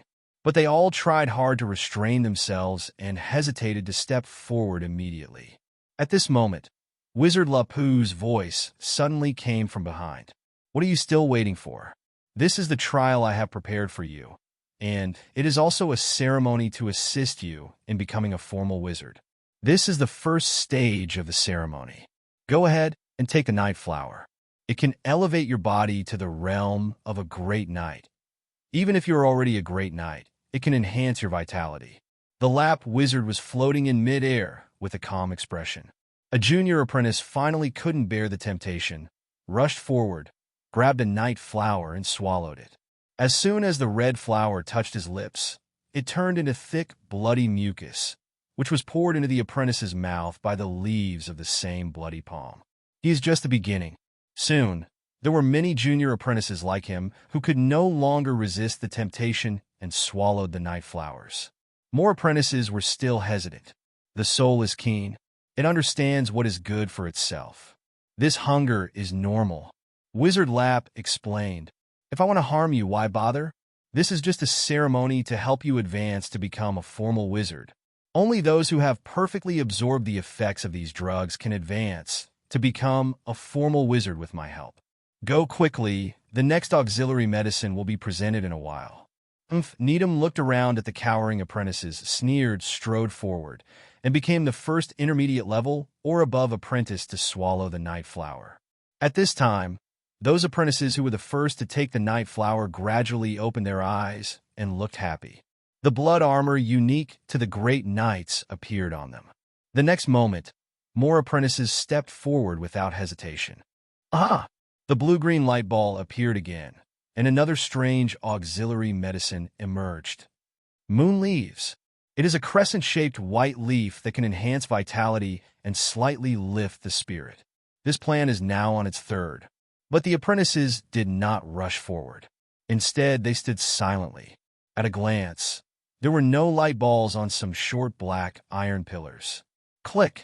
Immediately afterwards, those short black iron pillars with nothing on the top quietly disappeared, about 1/3 of the total number. There were originally more than 100 black pillars in the hall, but now they have suddenly been reduced by 1/3, leaving only about 70 or 80. The number of apprentices gathered here is about 100.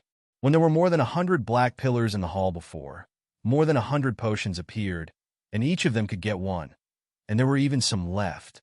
But now there are only about 80 short black iron pillars left, which means that the magic potion and leaves presented have also been reduced to only about 80 pieces.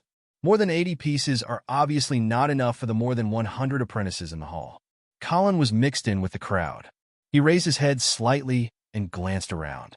In mid-air, the figure of the Lap wizard quietly disappeared, and it was unknown where he went. He withdrew his gaze and turned his head to silently observe the apprentices around him. Most of them had doubts on their faces, and there were faint sounds of doubt. How come the quantity of potions has decreased?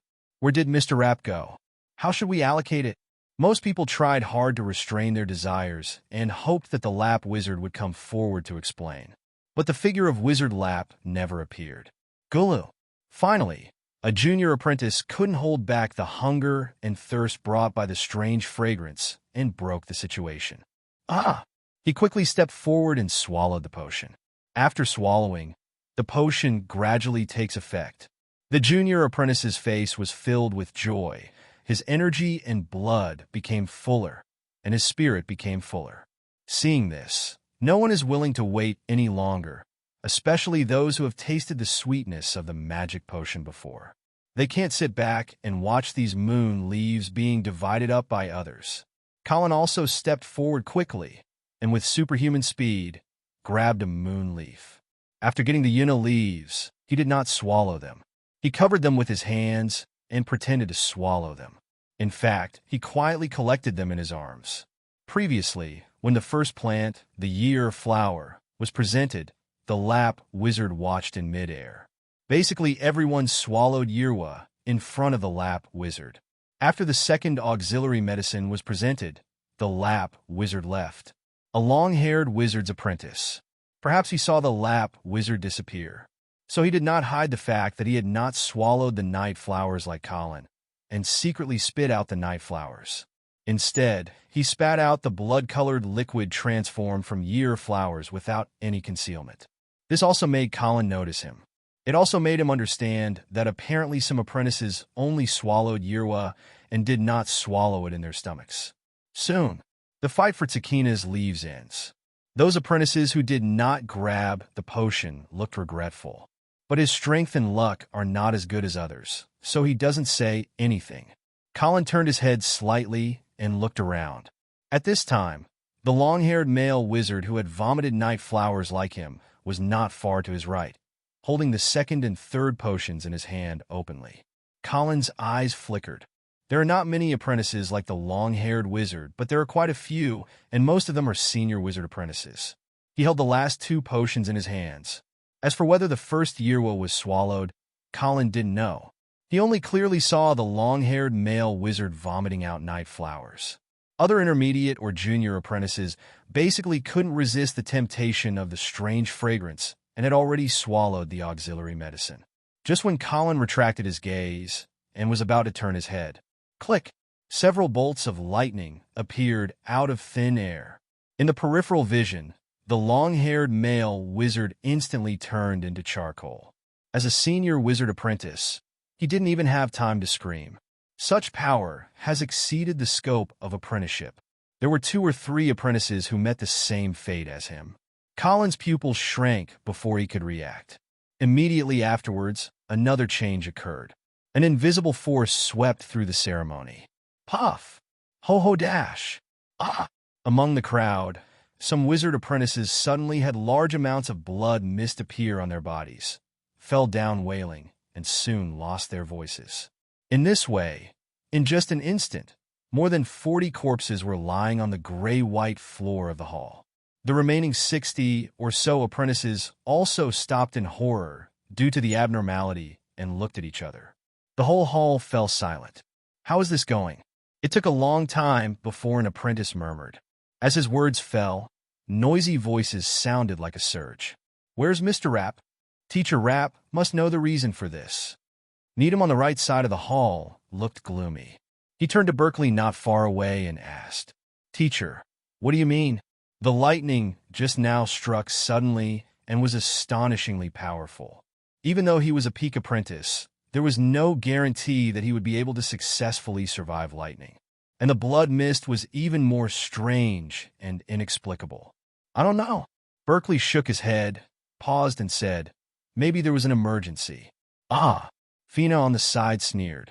She couldn't see Berkeley's trust in Rapp, so he sneered in a low voice. Berkeley, don't be naive. Do you really think Rapp is your father? He is just a robber who took you away from your real biological parents. When Berkeley heard this, he was not angry, but just shook his head slightly. I'm different from you, Fina.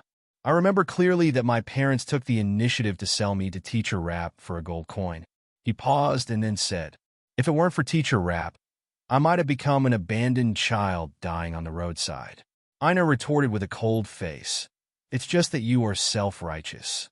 She glanced around and then said, The lightning kills all apprentices who have never taken magic potion even once.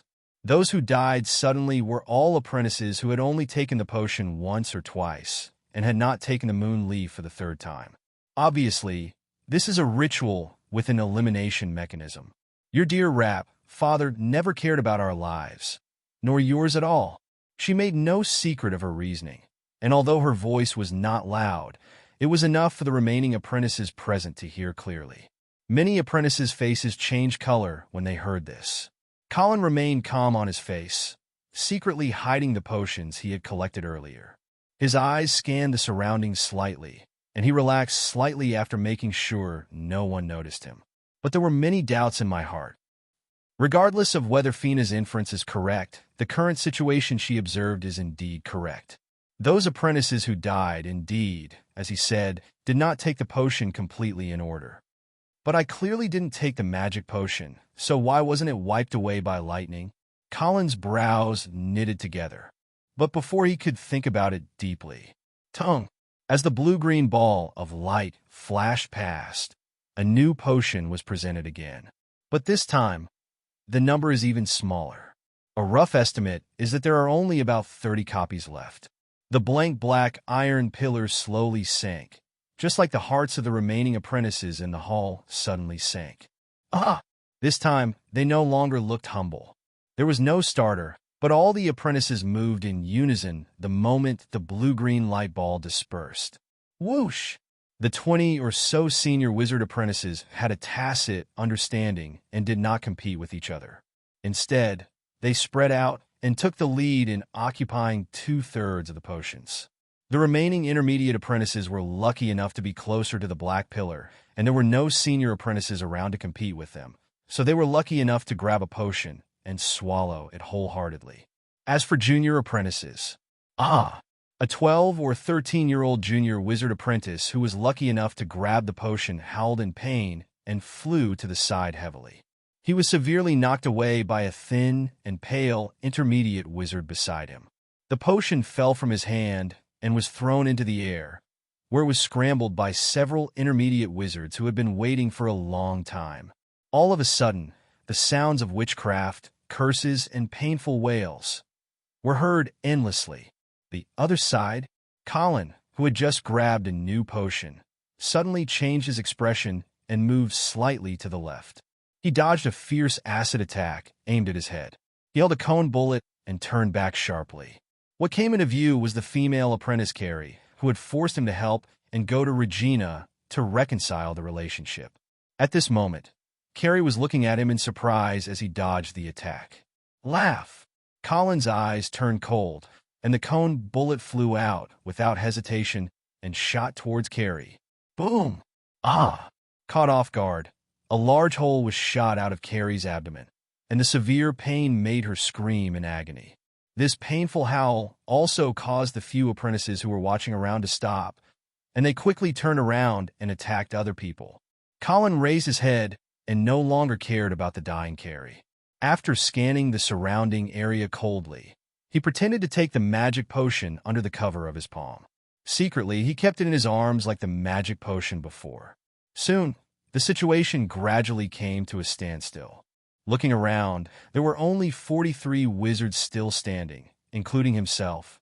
Among them are 3 peak wizard apprentices, 18 senior wizard apprentices, and 22 intermediate wizard apprentices. Among the intermediate apprentices, 7 of them looked gray at this time. They did not grab the magic potion. All the other junior wizard apprentices were either dead or seriously injured and unable to move, quietly waiting on the ground for death to come. The apprentices are no longer as close together as before, but stand at a distance from each other around the black pillar. When the fight is over and the new potion has not yet been presented, the hall was enveloped in an eerie silence. The tip of his nose was filled with the smell of blood, and apart from the gasps of the apprentices, only the moans and whispered curses of the seriously injured were left in his ears. There are 36 short black iron pillars in front of him, but each of them knew in their hearts that in the near future there would not be 36 blue-green balls of light, let alone 36 magic potions. The short black iron columns will continue to settle, and only a small percentage of them will survive. Or only one person will survive. Colin was as calm as the other apprentices, but he was thinking rapidly in his mind. He didn't understand why he slipped through the ceremony, but he knew that as the number of people decreased, he, who was only an intermediate wizard apprentice on the surface, would become more and more conspicuous. This cannot go on any longer. Boom! Suddenly, the sound of flesh colliding with the stone wall came. Colin followed the sound. In front of the gray-white stone wall they entered, an intermediate wizard apprentice was covering his head with a gloomy expression. Colin quickly reacted. The hall here is generally circular, flat, and open, and you can see the whole thing by looking up. The hall is surrounded by gray and white stone walls, with no possible exit. The intermediate wizard apprentice covering his head obviously wanted to return along the original route, but it failed. This means they may have no other way out. Although Colin had been vaguely aware of this for a long time, now that it was truly confirmed, a haze still enveloped his heart. The apprentice was unwilling and tried frantically around the walls of the hall. But right now, tongue! A blue-green light group flashed past the black iron pillar. The next potion was presented without any warning. This time there were only 12. No! When the apprentice who was looking for an exit saw this, he yelled and rushed towards the black pillar in the middle. But soon, he stopped in despair. Those potions have been swallowed. At the same time, puff! Blood mist sprayed out from the body of the intermediate wizard apprentice who had not grabbed the potion in the previous round. They fell down in miserable howls, and finally lost their voices just like the apprentices before them. Some senior apprentices also changed their expressions. They failed to grab this round of potions. Grabbing the potion and swallowing it is a matter of seconds. If they are unlucky and slow down, even if they are stronger than the intermediate apprentices, it will not help. Needham is among them. With a gloomy look on his face, he He looked around and decisively attacked the lucky intermediate wizard apprentice nearest him. Ah! Before the joy on the face of the intermediate wizard apprentice who was lucky enough to swallow the potion faded away, his eyes suddenly dimmed and lost all life. Needham held the body of the intermediate wizard apprentice, controlled the magic power, stretched out his right index finger with ease, and traced the middle line of the body. The index finger is like the sharpest scalpel. Starting from the lower lip of the intermediate wizard apprentice, the fair skin is like a hot knife cutting through butter and splitting, exposing the inside of the larynx, the inside of the esophagus, and the inside of the stomach that are hidden underneath. Then, Needham slowly leaned down, stretched out his long, bright red tongue, and licked every bit of the undigested potion inside. In the hall, there were only about 20 wizard apprentices left at this moment, all standing sparsely scattered. Some intermediate apprentices were upset just now because they didn't get the magic potion.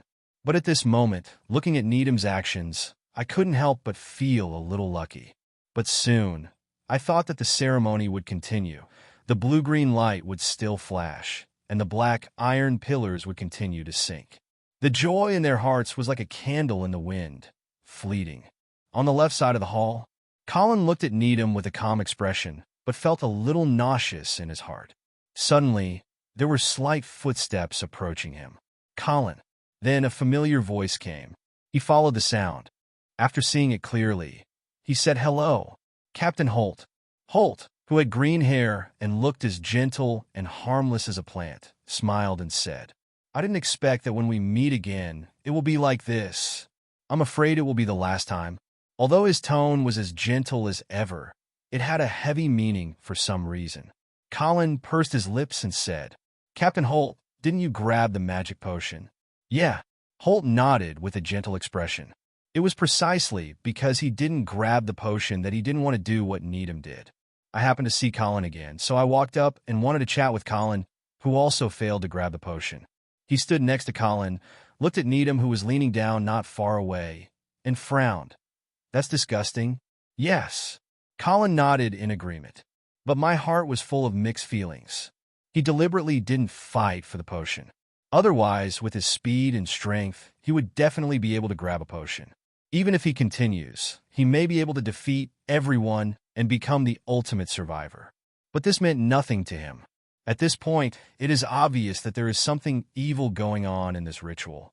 No one knows whether they will die in despair if they live to the end, or whether they will succeed in becoming a formal wizard with his help, as Wizard Lapus said. If he continues to follow the established procedures of the ceremony, he does not think that he, a senior wizard apprentice, has the ability to escape from the trap set by a formal wizard who has lived for nearly 300 years. Stick to your humanity. For no reason, Holt said to him suddenly. Or maybe he said it to himself. At this time, the apprentices in the hall were divided into two distinct areas. The apprentices who grabbed the potion next to the black pillar, and the apprentices who did not grab the potion were standing around. There are 12 figures in total next to the black pillar, all of whom are senior wizard apprentices.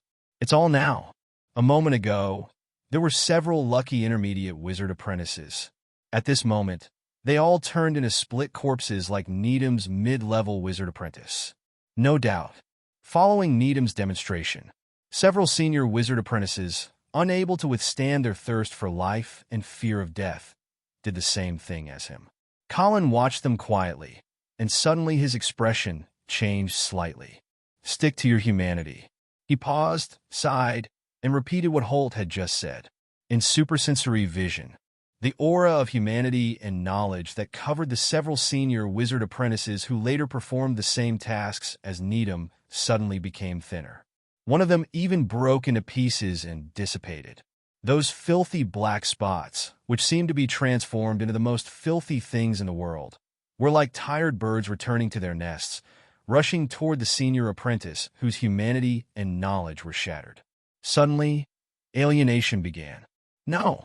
The senior wizard apprentice had a look of disbelief on his face and cried out in tears. Boom! The next second, countless attacks fell on him in unison, drowning him. Before the alienation was complete, the apprentice turned into ashes in an instant. Colin took back his hand after casting the fireball spell. This is the tradition of this world. Alienated and fallen wizards are the common enemy of all wizards. They either abandon the humanity they had always adhered to, or they abandon knowledge and bowed their heads to the gods. In short, everyone gets it and kills it. Seeing this, the wizards who had not been alienated had expressions of uncertainty. The wizards around them silently distanced themselves from them. No one cares whether they are a good person, but they all want the friend around them to be good people. Or, at least, not willing to be friends with someone who has no boundaries. Whether it will be alienated or whether it will violate the human nature that you insist on, there is no unified standard. It is all up to your own judgment. Everyone's bottom line is different.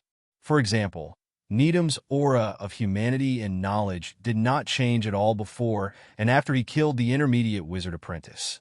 However, it is worth noting that even if there is no change, his aura is thinner than that of ordinary high-level wizard apprentices. Alas! Holt suddenly shook his head and sighed. Teacher Rapp, what exactly does he want to do? Colin remained silent. It's a pity, Colin. You have just been led by the wizard, and you haven't had time to experience the wonders of the world. Holt suddenly turned around and sighed, patting him on the shoulder. I'm almost 70 years old this year. For ordinary mortals, living to this age is considered a long life. Colin nodded silently and listened carefully. He knew that this was Holt trying to relieve himself. Death is not scary. The scary thing is knowing that death is coming, but there is nothing you can do about it. Holt kept talking about many and complicated things, as if he was talking about whatever came to his mind. Captain Holt, Colin suddenly spoke. What's wrong? Holt paused and asked doubtfully. Nothing. Holt didn't pay attention and continued to ramble. There is a kind of hyacinth that has a peculiar umbrella shape. When the spring breeze comes, they will fall off on their own initiative and turn into human-shaped elves with umbrella-shaped flowers on their heads. They will float away with the airflow and dig out a flower in the suitable soil. Bury yourself in a small pit. Some who are particularly naughty will never be able to take root because they have wasted the opportunity. But in the next year, it can play freely in the world until the spring breeze comes again, and its companion grows into a hyacinth in the spring breeze, but it will wither in the gentle spring breeze. At this time, interesting, a calm voice suddenly broke in. Colin turned his head slightly. A handsome-looking man of insignificant age approached. Luke. Colin moved his lips and said hello. He paused and then said, Didn't you grab the magic potion too? Luke nodded slightly, shook his head again, and said with a faint smile, Snatching the potion doesn't mean you can survive, does it? Holt next to him was stunned when he heard this. Looked at Luke, shook his head, and chuckled. 2. There was a sudden silence. Colin raised his head slightly and crossed the black iron pillar in the middle. The intermediate apprentice who had been searching for the exit before was still circling the stone wall of the hall, continuing to search. Several apprentices, like him, joined the search for an exit. Holt and Luke looked calm. If this was really a trap set by the Lap wizard, how could such a loophole be left? Facing an official wizard who had lived for nearly 300 years, they had no power to resist. Just as the Lap wizard said at first that this was a ceremony to assist in becoming a formal wizard, they could only choose to believe it. They have no choice, one way or another. Perhaps this is indeed a ceremony to assist the advancement of a formal wizard. However, they can no longer see that moment. At this time, the stone wall not far away on the right. Why is there no exit? An intermediate apprentice looking for an exit gritted his teeth and roared, magic brewing in his hands. Ah! A fireball shot towards the gray-white stone wall. Boom! But it was all in vain. After the flames dissipated, the stone wall was still gray and white, without any change. He put down his hands in despair, covered his face, and his roar turned into weak tears. Holt looked back and sighed softly. It seems the journey of life is about to end today, although it didn't take long. But according to the previous interval, the next blue-green light ball will appear soon. In the short period of time, let alone looking for life, they didn't even have much time to express their emotions. Luke's lips moved slightly as if he wanted to speak, but in the end he remained silent. He just glanced at Carrie's dead figure not far away and sighed. There are apprentices in the distance still persevering in search of life, and some are silently weeping in despair. Colin looked at them, his expression becoming more and more silent. Their fear is not his fear. Although he seems to have slipped through the ritual, it seems that this is really a trap set by the Lap Wizard. In the end, the Lap Wizard will inevitably appear. And although he was spared by the ceremony for unknown reasons, moreover, although he planned to wait for the next punishment to come, pretending to be a corpse, hiding it from the remaining wizard apprentices. But he couldn't hide it from the Lap Wizard who was bound to arrive in the end. Just when Colin was in a state of mind, the blue-green light group appeared again at the top of the black column. "Goodbye." Holt turned back to him and said, with extremely complicated emotions on his face, including fear, calmness, and attachment. Luke on the side smiled at him. Puff! The next moment, invisible force swept across. Blood mist spurted out from Holt and Luke, forming a dense mist. Their eyes dimmed instantly, and they fell heavily to the ground. Colin lowered his eyes and said nothing. He just controlled his body and forced out the blood mist. Subsequently, boom, just like Holt and Luke, they fell heavily in the bright red blood mist. Lose your voice. Bang, bang. In the gray-white hall strewn with corpses, only dull and weird collision sounds could be heard. Apart from that, there was no other sound in the gray-white cave hall, and it was eerily quiet. The tip of his nose was filled with the nauseating smell of blood, and beneath him was the hard, cold gray ground. Colin lay motionless on the ground and remained silent. He knew that these strange collision sounds were caused by the collision between the bodies of the apprentices who fell to the ground and the hard floor of the cave hall. Another moment passed. Buzz! Suddenly, blue-green light shines, and the ball of light appears again. Gulu! At the same time, not far away, several loud stomach rumblings were heard due to stomach peristalsis. Colin tensed up, trying to suppress his hunger. At this moment, it had been quite a while since he had feigned death and collapsed. The blue and green light balls have appeared twice. But there were 10 apprentices alive during the ceremony, including him. This is not because the punishment mechanism of the ritual in the cave hall is not working. It's because the blue-green light balls suddenly stopped decreasing after they were reduced to 9. It was as if the ceremony had entered a new stage. But the light sphere has not decreased, but it does not mean that this stage is a mild stage. On the contrary, the horror at this stage has not been reduced by half. With his eyes slightly opened, Colin carefully peered at the apprentices in the distance. Seeing the apprentices being dominated by hunger, like wild beasts, he couldn't help but feel chilled in his heart. Perhaps the ritual has indeed reached a new stage, and the scent of the magic potion that appears is stronger. Or maybe it was the potions that the apprentices had taken in order that strengthened the allure of this strange fragrance. In short, those apprentices who had taken the potion could no longer restrain their desire for the potion. Whenever a new potion is presented to them by the ball of light, they seem to be dominated by hunger and turn into irrational beasts. All I know is that my saliva is flowing, and I use my hands and feet to swallow. But that wasn't the most terrifying thing for him. The most terrifying thing is after the apprentices swallow the magic potion. For example, at this moment, those apprentices had just swallowed the magic potion. It was as if they had been struck by lightning and their whole bodies were numb.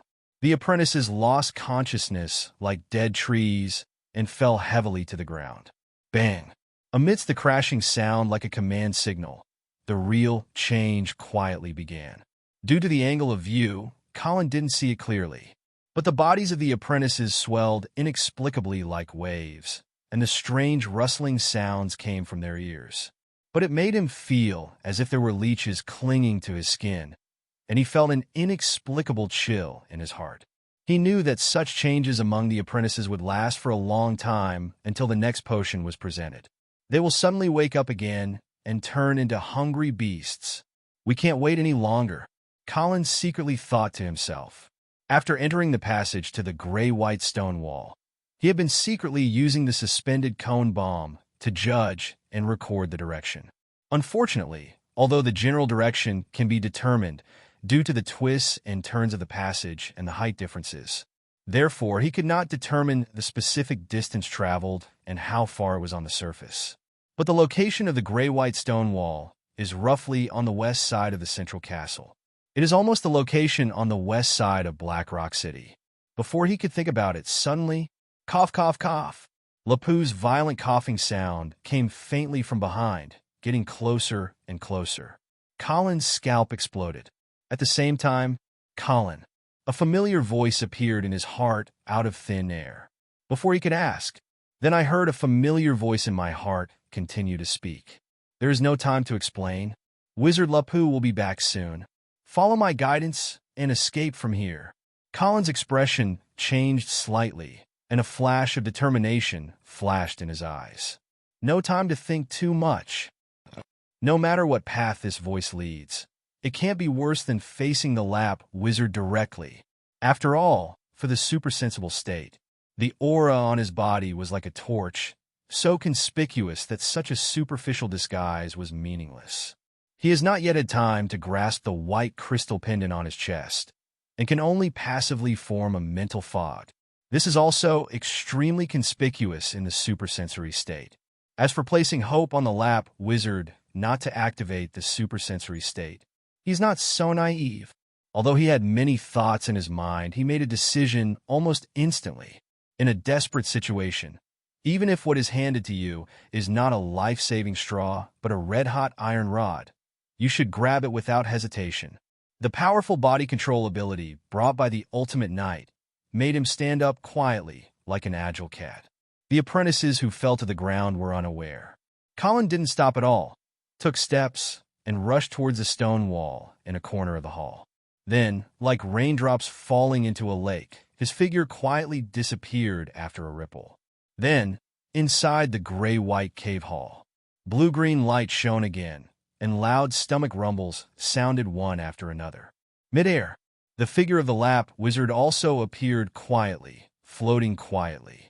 His face was as white as gold, and he was calmly watching everything in the hall below him. In the supersensory state, the whole world is filled with dark spots, and the apprentices emitting a halo are swallowing a golden plant. This is the final potion of the ritual. If Colin were still at the scene, he would definitely recognize this potion at a glance. This potion he had swallowed before. Special golden four-leaf clover. After swallowing the last potion, the apprentices fell to the ground again. When Wizard Lap saw this, a trace of expectation flashed across his dull face. He slowly descended from the air, stepped to the short black iron pillar, and waited quietly. But at this moment, a dark translucent spike suddenly shot towards him. Wizard Lap turned slightly, his expression unchanged. A ball of orange flame suddenly appeared in front of the translucent spikes and exploded instantly upon contact with it. The two annihilate each other and dissipate. He turned his head slightly, looked calmly at the black-robed figure slowly walking out of the dark shadow not far away, and said lightly, "I already knew you would show up." Harrington walked slowly out of the dark secret passage. He was wearing a black robe and holding a black scepter with dark gold patterns in his hand. His face was fair, and he looked like an ordinary middle-aged man. He was about to speak, but his expression froze. A dark mouse suddenly appeared in the hand of the Lap Wizard in front of him. This is the hidden rat. The hidden rat looks no different from an ordinary gray rat. But if you look closely, you can see that its body in the dark area is perfectly integrated with the shadow, making it extremely difficult to detect with the naked eye. Squeak! The next second, tongue! A ball of flame suddenly enveloped the hidden rat, burning it into charcoal. Harrington's expression remained unchanged. He naturally recognized this hidden rat that originally belonged to him. At the same time, he also understood why Rapp was not surprised by his sudden attack, and was even prepared for it. Turning his head slightly, his eyes rested on the body of an ordinary female apprentice not far away. That was the secret child he placed in the lap school, Mia. I didn't expect it to be exposed. Before he could think too much, ah! A ball of scorching flame shot towards him quickly. Harrington's eyes narrowed, and he waved the dark golden scepter. Black stone walls rise from the ground. Boom! The flames collided with the stone wall and exploded. The huge power blew the stone wall into pieces and stirred up a burst of smoke. Rapp was a little surprised. He looked at Harrington carefully, and finally his eyes rested on the scepter with dark gold patterns. The Blackstone family's rare object? He said slowly and in a positive tone. Is this what you rely on? Harrington remained indifferent. He waved his scepter and continued to attack Rapp. He has been observing in the dark for a long time, and the Lapu in front of him is already at the end of his strength. It's useless to say more. The blood feud between the Blackstone family 60 years ago will definitely end today. While Harrington was fighting fiercely with the Lap wizard. Son, ha ha ha ha dash. A burst of crazy, joyful laughter sounded, echoing in the gray hall. In the middle of the pool of dark red blood and twisted corpses everywhere, Needham lost his previous graceful posture. He turned his head to look at himself and raised his palm, laughing unbridled. Is this the power of an official wizard? After swallowing the last potion, the special golden four-leaf clover, it was as if the broken ring was finally put together into the last piece. Several magical medicines in his body merged with each other under the influence of the ritual, brewing an incredible power. The other side, not far away, Wizard Harrington and Lap stopped temporarily because of this change and stood still at a distance from each other. I didn't expect Macintosh's experiment to be successful. Harrington rubbed the scepter in his hand, a trace of greed flashing in his eyes. He looked at the center of the short black iron pillar, and memories swept into his mind. The Blackstone family is a native of this island. They were originally just an ordinary wizard apprentice family. But about 200 years ago, one of his ancestors accidentally discovered the ruins left by a second-level wizard named Macintosh on the island. The ruins are in the Dark Forest, which is Macintosh's wizard tower and his experimental site. After that, the ancestors of Blackstone relied on the resources and knowledge left behind by Macintosh's ruins to successfully advance to become a formal wizard.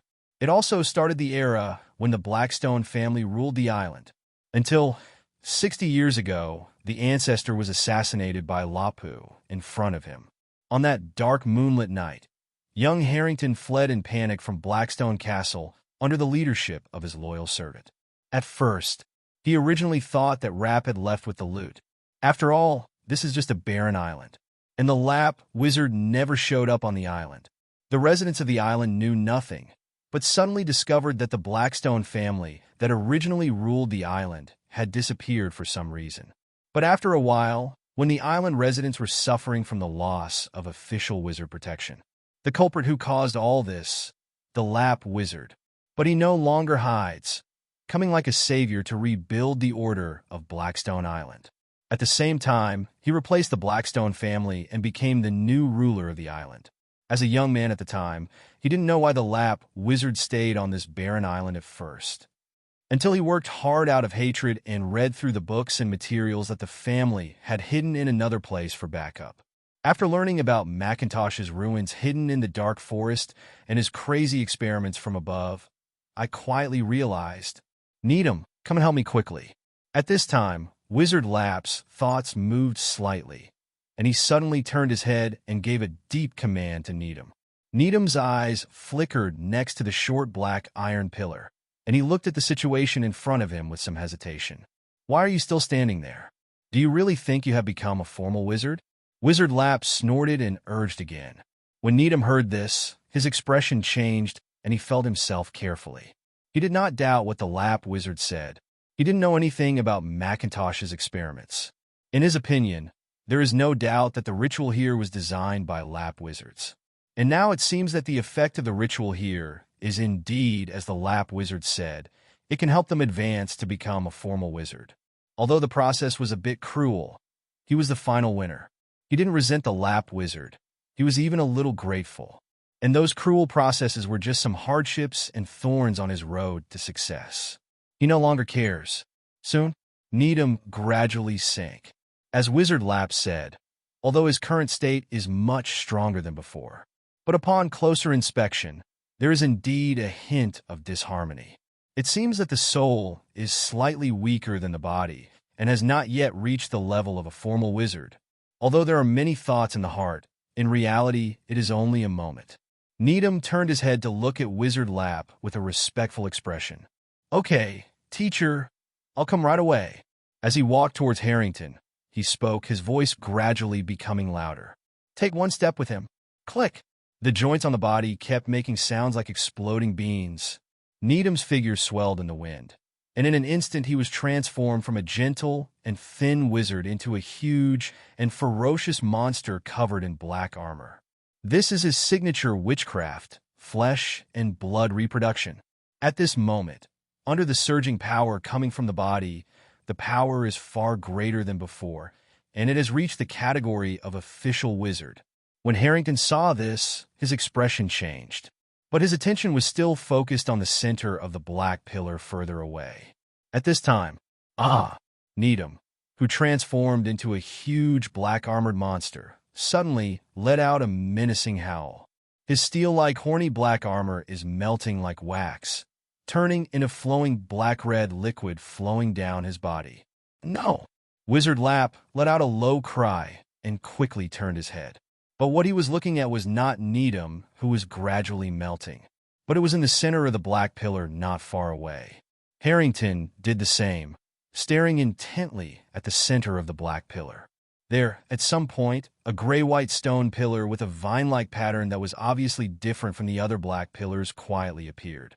The top of the gray-white stone pillar. After Needham woke up, an expanding golden light spot gradually appeared. At this moment, the light spot has turned into a head-sized light group. But now, because of Needham's abnormality, the expansion speed has suddenly slowed down, and it has almost stagnated and even flickered dimly. A healing light suddenly shined on Needham. Wizard Lap coughed, suppressed the feeling of fatigue in his body, and waved his hand again. The same healing light once again fell on Needham's body, which had melted a small part. Macintosh's real potion hasn't fully emerged yet, and Needham can't die yet. Wizard Lap's eyes were blazing, and he roared secretly in his heart. If the information about the Macintosh experiment compiled and preserved by the Blackstone family is correct, that's if the Macintosh manuscript wasn't exaggerated. He had been pursuing it for 60 years and even established the Lap School, originally intending to use it to advance to the second-level wizard. The Macintosh potion that appears at the end of Macintosh's fantasy experiment. Now, it is his only hope to survive. Another white healing light fell on Needham. Looking at the traces, it turned out to be the healing witchcraft released by the black-robed Harrington. At this moment, Harrington was looking solemnly at Needham, whose body was still disintegrating and melting. Like Rap, he did not want to see Needham die, causing Macintosh's experiment to be unable to continue. He couldn't bear to part with Macintosh's potion that would appear at the end of the experiment. Macintosh's experiment only had this one chance. Rupp had been preparing for it for 60 years.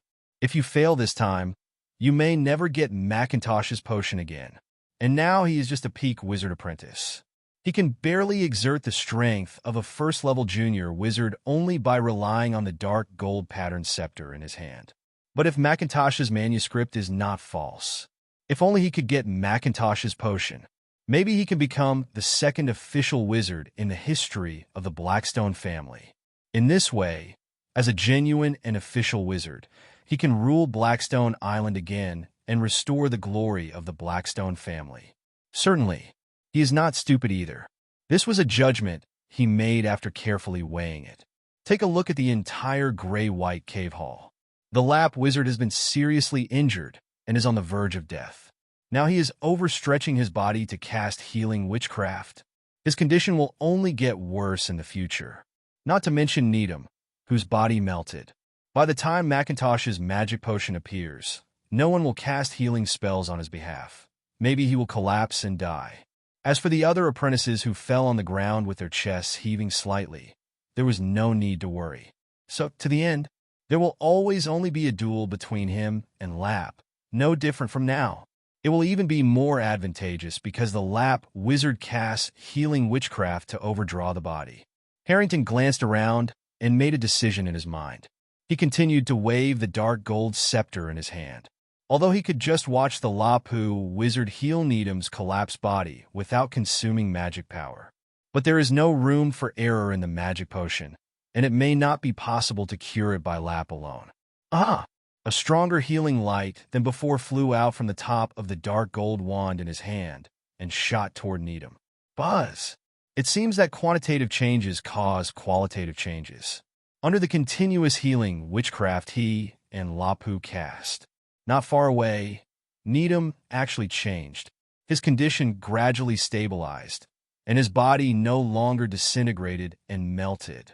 Even the part of his body that had melted was slowly recovering at this moment. As his body recovered, a look of relief flashed across Needham's face. But the next second, his expression changed slightly. An unknown voice sounded directly in his head.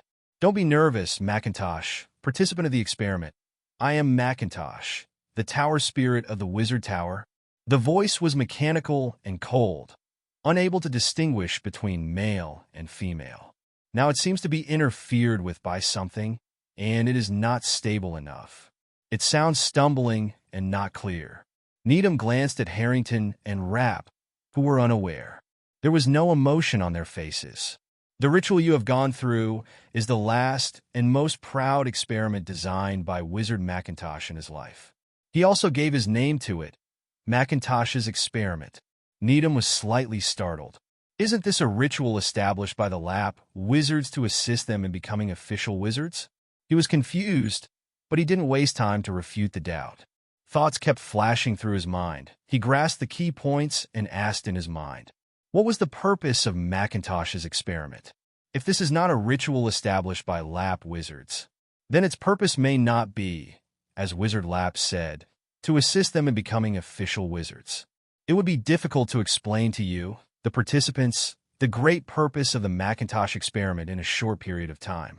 You just need to know that I am calling you to remind you that the experiment is not over yet. You still need to take the gray, my Jintosh, magic potion that will appear on the stone pillar before you can truly complete this experiment. Needham felt his body gradually return to normal under the healing witchcraft, his eyes twinkling. But Ta Ling's next words dispelled his other thoughts. Please, note participant, at this moment, your body state is only temporarily stable, healing. Once the witchcraft stops, it won't take long before it will continue to collapse. You can only /0026%**. At this point, Ta Ling's voice suddenly became more laggy, and it was even difficult to hear clearly. Something seems to have happened. Vaguely, Needham seemed to hear a voice that was different from the mechanical and indifferent tower spirit. But I couldn't hear clearly what was said. After a while, all the sounds quietly disappeared. No matter how much he called in his heart, he never got any response. Needham frowned slightly and turned his head.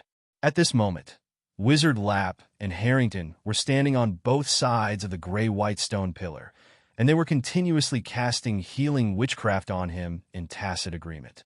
The golden light group on the gray-white stone pillar began to slowly expand again after his condition gradually recovered. At this moment, the scope it covers is almost approaching the edge of the top plane of the gray-white stone pillar. The pale golden light was reflected in the depths of Needham's eyes. The scene I saw before me, the Lap wizard and the black-robed figure abnormally treating themselves, as well as the light group on the gray-white stone pillar in the distance. Undoubtedly, it proves that what he said in his mind just now about claiming to be the tower spirit is not false. So, he understands. When Macintosh's potion emerged from the golden light, these healing spells that currently maintain the balance of his body will undoubtedly disappear in an instant. The Lap wizard will compete with the black-robed figure on the other side for Macintosh's potion. And otherwise, he will die because he will lose the power of healing witchcraft and his body will continue to melt. Needham clenched his fists, lowered his head, and grinned silently from an angle that the two laps could not see. The other side. Come down. Come down. After a familiar feeling of weightlessness, the chaotic vision returned. Buzz! He cast a light spell in his hand, and soft white light suddenly spilled out, illuminating the surrounding area. Colin looked around and exhaled slightly after a moment. What came into view was finally no longer the despairing gray-white cave hall before, and the smell of blood that had always lingered on the tip of his nose finally dissipated. But he didn't relax too much, and his face still had a trace of solemnity that couldn't be erased. Macintosh's potion. While muttering in his heart, he followed the instructions of the voice that appeared in his heart and walked forward along the gray-white passage in front of him. The light of the light spell can only illuminate a short distance of the gray passage in front of you, and the passage farther away is still pitch black. The embossed vine patterns on the gray walls on the left and right sides lengthened the dark shadows with the movement of the white light source in the hand. The deep passage was silent. Only the sound of his footsteps echoed. Not long after, he came to the end of the passage. A smooth stone door carved with blooming flowers appears in front of you. Click! As he approached, the stone door opened automatically. A faint blue light came out from the gap in the door and fell on his face, making his blue eyes even darker. Haven't seen you for a long time. In the small room, at the top of the pyramid-shaped stone platform in the middle, a ball of light emitting blue light was greeting him. Long time no see. Colin's lips moved, and his voice was a little slow. Erica. But he still hesitated and called out the name. The familiar voice that suddenly appeared in the cave hall before was none other than Erica's. After she instructed her to escape, she briefly told him about the crazy experiment called Macintosh and his potion on the passage she had just come from. Macintosh's experiment. He still couldn't calm down. Inexplicably, he thought of the apprentices who died during the ceremony. Those who had witnessed the ceremony. They didn't even know the truth until they died. After greeting each other, the room fell into silence. Colin looked at the blue ball of light in front of him, was silent for a moment, and said, "It's nice to see you again, Erica." As if he felt that what he said was not straightforward enough, he added, I'm glad you're alive. I'm already dead." Erica interrupted him, her voice calm and without fluctuations. "I'm just a mutilated ghost. Or not even a ghost at all." Colin was startled and his eyes lowered. In this world, it is not uncommon to lose the body and let the soul attach to other things to continue to exist. There are even many wizards who are proficient in life transformation and will specially change themselves into a more powerful steel mechanical body. He originally thought that Erica was in this situation. Maybe she had some adventure or something. But ghosts are another story. It is the product of accidental birth after the death of the soul. Strictly speaking, although the ghost will retain complete or partial memories of the original owner. But in fact, it is no longer the original soul. The original soul has died. Ghosts no longer have the emotions of ordinary people, and their way of thinking is completely different. They don't know warmth or cold, love or hate. The only motivation for living is the deepest obsession of the original soul. After entering the dark forest, I failed to find a miracle. The crystal ball flickered, and Erica took the initiative to start telling. Finally, I got lost in a cave and died. I don't know how long it took, but I was alive again. Unlike other chaotic ghosts born from weak souls, my memory is not vague, and is even surprisingly complete. After saying this, Erica paused and mentioned something vaguely. I was very confused at first, but then I thought about the legend passed down in the family. Maybe it has something to do with my bloodline. In short, I am stronger than I thought. My strength has far exceeded that of a junior wizard apprentice, and I have even almost reached the level of a senior apprentice. It's a pity that before I had time to fully adapt to the ghost body. Not far from the cave, the tower spirit in the Macintosh Wizard Tower noticed me and grabbed me, preparing to devour me to replenish its own origin. Then, as you can see, I swallowed the tower spirit in turn, but I also became broken. Colin silently digested the information in Erica's words. So, Colin, as you can see, I am not a threat to you, but can help you escape from the Macintosh Wizard Tower that is about to be destroyed. The crystal ball flickered, and Erica continued. So, what do I have to give? Colin asked straight to the point. He stared at the light blue crystal ball in front of him, already having a vague answer in his mind. Do you still keep the letter I sent you? Colin nodded without surprise. Seeing this, the crystal ball flashed rapidly for a moment, seeming to be a little happy. Very well, Colin. What I need you to do is to take that letter and my body back to the capital of Holy Flame Kingdom, Ryan, and bring them to my parents. In return, I will let you successfully escape from this wizard that is about to be destroyed. Not enough. Colin interrupted her. He took off the silver trigonometric school badge on his chest and rubbed it gently. Then he raised his head, stared at the crystal ball in front of him with his blue eyes, and moved his lips. I need you to pay me more. Yes, as long as I can do it, Erica replied without hesitation. Tell me what payment you need from me. I need knowledge. Colin's eyes were dark, and he spoke softly. The voice is calm, but for some reason, it reminds people of the deep sea. There are so many hidden undercurrents underneath. The silver triangular badge in his hand twisted and deformed under the constant exertion of his fingers, making a slight sound. Then he threw it aside and paused. He opened his mouth slightly, took a breath, and emphasized in a deep voice as if he was suppressing something. I need power. Erica, since you swallowed Macintosh's tower spirit, you must have inherited the knowledge stored in it. Even if it's not completely inherited, it doesn't matter even if it's incomplete, as long as it's knowledge. I need it. And anything else that brings power, witchcraft tools, potions, witchcraft crystals, magical objects, everything, as long as it can bring strength. I want it all. The light blue crystal ball was silent for a moment, then said without hesitation, No problem. However, due to the ravages of time, due to the loss of the tower spirit's origin, there is not much stored knowledge left. In addition, I have fought and collided with it before, and now there is nothing left. It doesn't matter, just give me as much as you have. Okay. Crystal Ball said no more. Buzz! A moment later, several blue-green light balls suddenly appeared in the room, and then suddenly dissipated, leaving materials scattered on the floor. Pick up the leftmost ring first. It's a storage witchcraft tool. The crystal ball commanded. Then put the white crystal ball next to the ring to me, and I will burn all the stored knowledge into it. Yeah. Colin nodded and turned around to pick up the storage ring.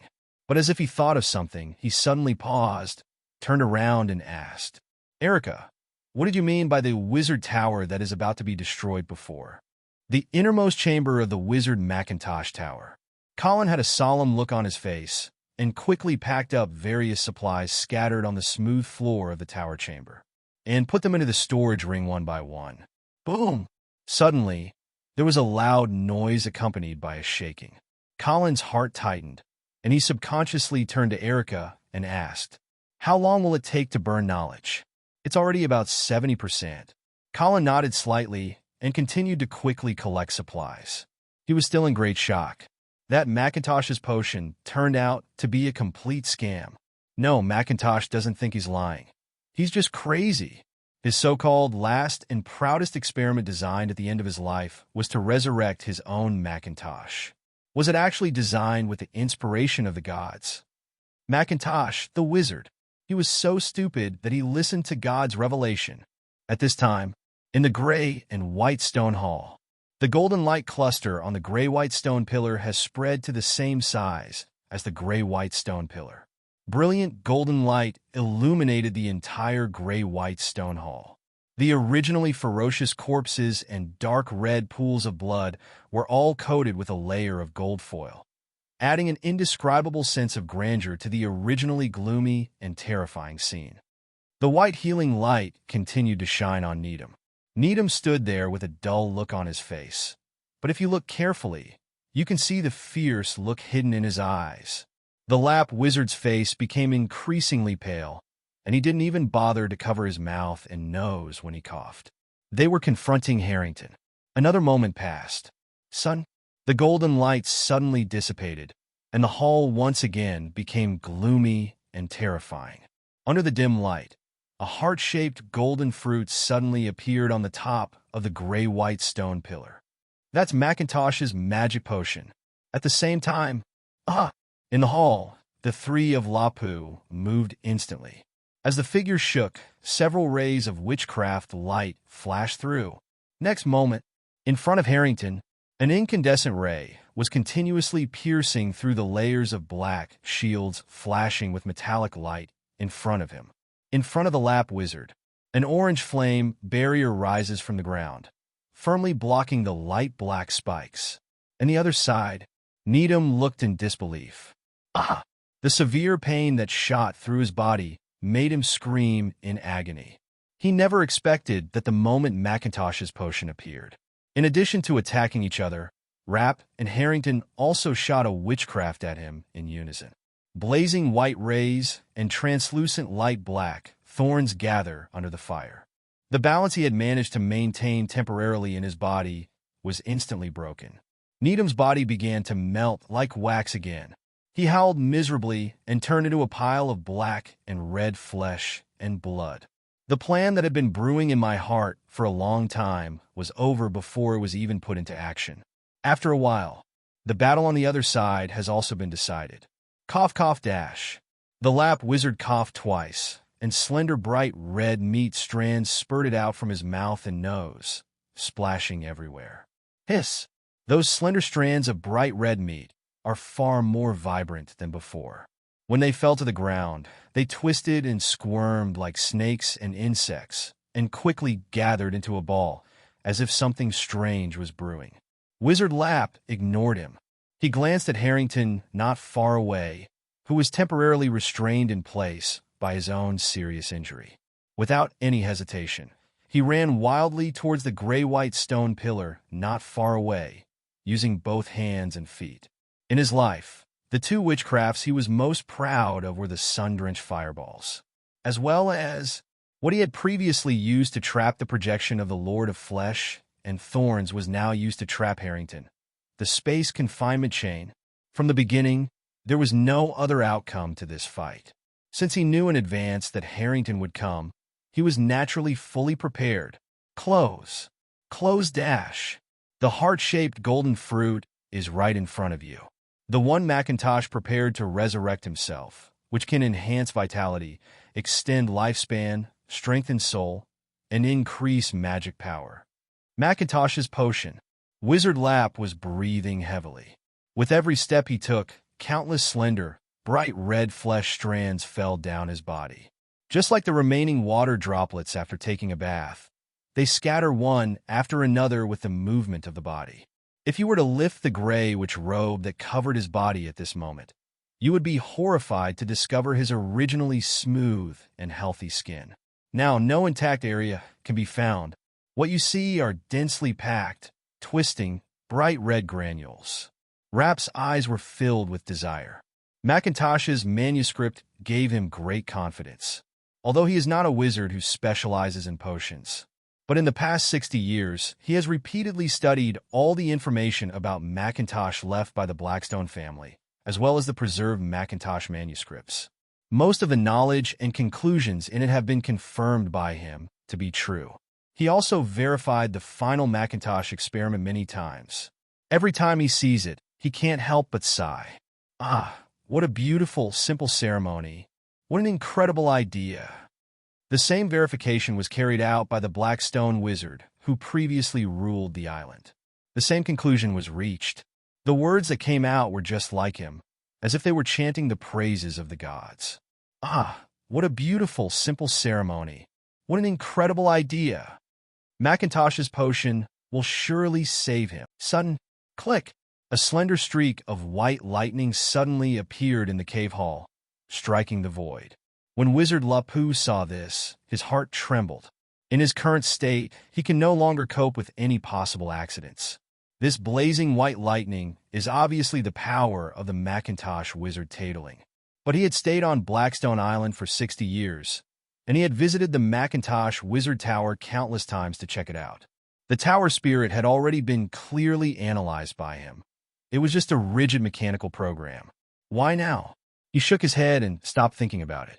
He gritted his teeth and rushed towards the heart-shaped Macintosh's potion that was already close at hand. He has no way out. Click. Blazing white lightning fell again. Wizard Lap's heart trembled. But the lightning wasn't hitting him. Ah!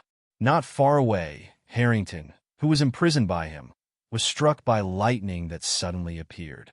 He screamed and lost his life instantly. The scepter with dark gold patterns fell from his hand, and then disappeared quietly after a burst of blue-green light flashed.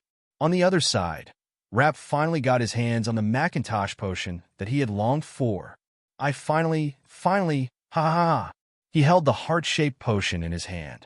He no longer had his usual calmness and was laughing maniacally. But the next second before he could take it, boom! The pale, golden light spreads like ripples from the heart-shaped Macintosh potion in the hands of the Lap wizard. Oh! The irresistible repulsive force carried by the ripples instantly forced Wizard Lap's hand to loosen his grip on the potion, and then his arm was pushed away. Then, the pale, golden ripples continued to spread with strong repulsion, pushing the Lap wizard away hard and throwing him away. Puff! No! In midair, the Lap wizard spat out a mouthful of blood mixed with slender threads of flesh, stretched out his hand, and screamed in disbelief and despair. But he has lost the ability to resist. He could only let himself be pushed further away by the golden ripples, and then he fell heavily to the ground like a rag sack. Pale golden ripples. The golden sacred light illuminates the cave hall again. In a daze, a chant like a chant seemed to ring in the ears of the Lap wizard. Pale golden ripples gathered above Needham's body. Then it turned into dense spots of light, scattered and settled. After melting, Needham formed a black and red flesh and blood mud, which turned into a gilt-like color under the light spots of light gold. Then it started boiling and flowing like lava. Scatters spread. The golden liquid seems to be slow, but is actually flowing rapidly, soaking the surrounding area and then swallowing it. It seems to be pregnant with something. Wizard Lap looked at the pool of golden liquid that was spreading not far away. My eyes finally regained their clarity. A complicated look could not help but appear on his face, which seemed to be regretful, sudden, and despairing. A long time. Wait until the golden liquid spreads to him. Finally, his lips moved and he sighed slowly. Shaming. Then, it was enveloped by the spreading light golden liquid. The slender, bright red flesh strands on his body, like living creatures, emitted an ear-piercing scream, as if they knew disaster was coming. Before losing consciousness, he vaguely heard. In the hall, a grand and cold voice sounded. Lord of Flesh and Thorns. I have one more question. In the spiritual room in the center of the Macintosh Wizard Tower, Colin held a scepter with dark gold patterns in his hand and turned back to light up the fairway. Why don't you stop the ceremony from taking place? After the light ball flickered for a moment, Erica's confused voice came. The power of God is unimaginable. How could his ritual be destroyed so easily? What's more, after the ceremony started, the tower spirit gave up part of its power, and I was able to take the opportunity to defeat the tower spirit. Before this, I didn't have any permission from the Wizard Tower. You have not been attacked by the ritual elimination mechanism before, and it is not because I was behind the control. You are lucky. The Macintosh special golden four-leaf clover you took caused the ceremony to misjudge that you had reached the final step of the ceremony. Therefore, no punishment came. Colin's face turned gloomy, a little worried. You don't have to worry about other repercussions. As if she knew what he was thinking, Erica added immediately. That golden four-leaf clover is just an ordinary rare potion. It is an excellent result of Macintosh's early research. As long as it's not during the ceremony, as long as the prerequisite potions are not taken in order, then it is just an ordinary cherished potion. It is his power that allows these ordinary things to be combined to create strange effects. So, with such great power, even if I can swallow the tower spirit in advance, I may not be able to stop the ritual. It's just not strong enough. Colin interrupted in a deep voice. He rubbed the storage ring on his index finger that had turned into black lines. Ask the last question. Do you want to come with me? Go back to Ryan. The light blue crystal ball flashed violently. A good while. Only then did the sound come. "I can't leave, Colin." The moment I finished devouring the tower spirit, I survived. But he also put on the shackles that originally belonged to the tower spirit. In order to ensure the success of the ceremony, Macintosh set many restrictions for the tower spirit before his death. "Once I leave here, I will be destroyed and there will be no other result." This is a restriction set by the second-level wizard. You are too weak and there is no way to change it. Colin was silent and clenched his fists slightly. Erica also paused. She is not afraid of death. Ghosts have no desire for life, and naturally have no fear of death. But she wants to go home. "Leave now, Colin."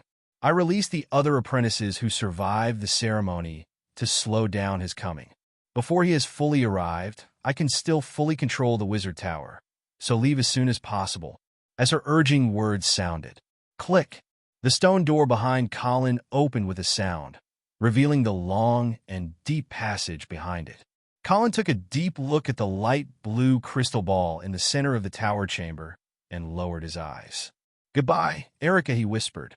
Then he no longer hesitated, exhaled, turned around, and ran towards the door. He left the tower spirit room and ran forward quickly according to Erica's prompts in his heart. "Go through the passage and round the corner. Next time we have to cross the stone wall in front of us." Colin hit the stone wall as he always did. Boom! But this time, the feeling of falling through the stone wall did not come as usual. It was replaced by the sore and painful feeling of the tip of my nose hitting the wall. He failed to cross the stone wall successfully. "Erica, what's wrong?" Colin's heart suddenly jumped, and he quickly asked in his mind regardless of the pain. He didn't wait for Erica's response in his heart, but I waited until a majestic sonoration came from nowhere, like a flute or an orchestra, or like a roaring lion or a whale. In an instant, everything within his field of vision began to change. It was as if the cold breath of winter blew across the calm lake surface, instantly condensing the originally flowing clear lake water and turning it into white frost. Everything in front of him also gradually changed its appearance. Just not ice, but gold. Dazzling, dazzling gold. As far as the eye can see, everything is gradually turning golden. The rough floor beneath his feet, the gray stone wall in front of him, and even the white glimmer of the crystal above his head were all covered with brilliant gold. The vine-like embossed patterns decorated on the left and right walls turned into continuously flowing golden lava under a certain force. "Colin." At this moment, Erica's vague voice finally came through her heart. She explained intermittently, "He is using Macintosh, the energy pool of the wizard tower, to speed up his arrival. Without energy, I have no way to open the teleportation stone wall of the wizard tower for you." At this point, the sound suddenly stopped again for some unknown reason. Colin's heart suddenly sank, but he no longer had the time to think too much, because another change occurred in front of him. The liquid-like golden lava that appeared on the stone walls on both sides quietly seemed to be slow in front of him, but in fact it was quickly entangled and gathered. Aha! The next moment, a monster that seemed to be made of gold appeared in front of him. The monster is generally human-shaped, but its body is thick, 3 meters tall, and has hard edges and corners like rocks. At the same time, Erica's intermittent and weak voice came again, and she said quickly, "His coming has entered the second stage, and these are his dependents. Take out the crystal ball I gave you to engrave knowledge on.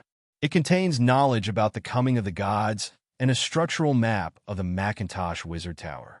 The Macintosh Wizarding Tower has been in disrepair for a long time and now has many broken holes. Many of them lead to the outside world, respectively." "Ah!" The golden monster waved its huge fist and attacked him. Colin exhaled inaudibly while listening carefully to Erica's words. While holding tightly the scepter with dark golden lines in his hand, he fired a special giant cone bullet. Boom! The cone bomb hit the golden monster's chest hard with a power far greater than that of the apprentice. The monster's seemingly hard body was instantly shattered into half by the cone bullet. Then it exploded and shattered under the attack of more cone bombs, turning into a pool of golden gravel. But it didn't take long for him to be happy. The remains of the golden monster that were originally broken and scattered on the ground turned into flowing lava.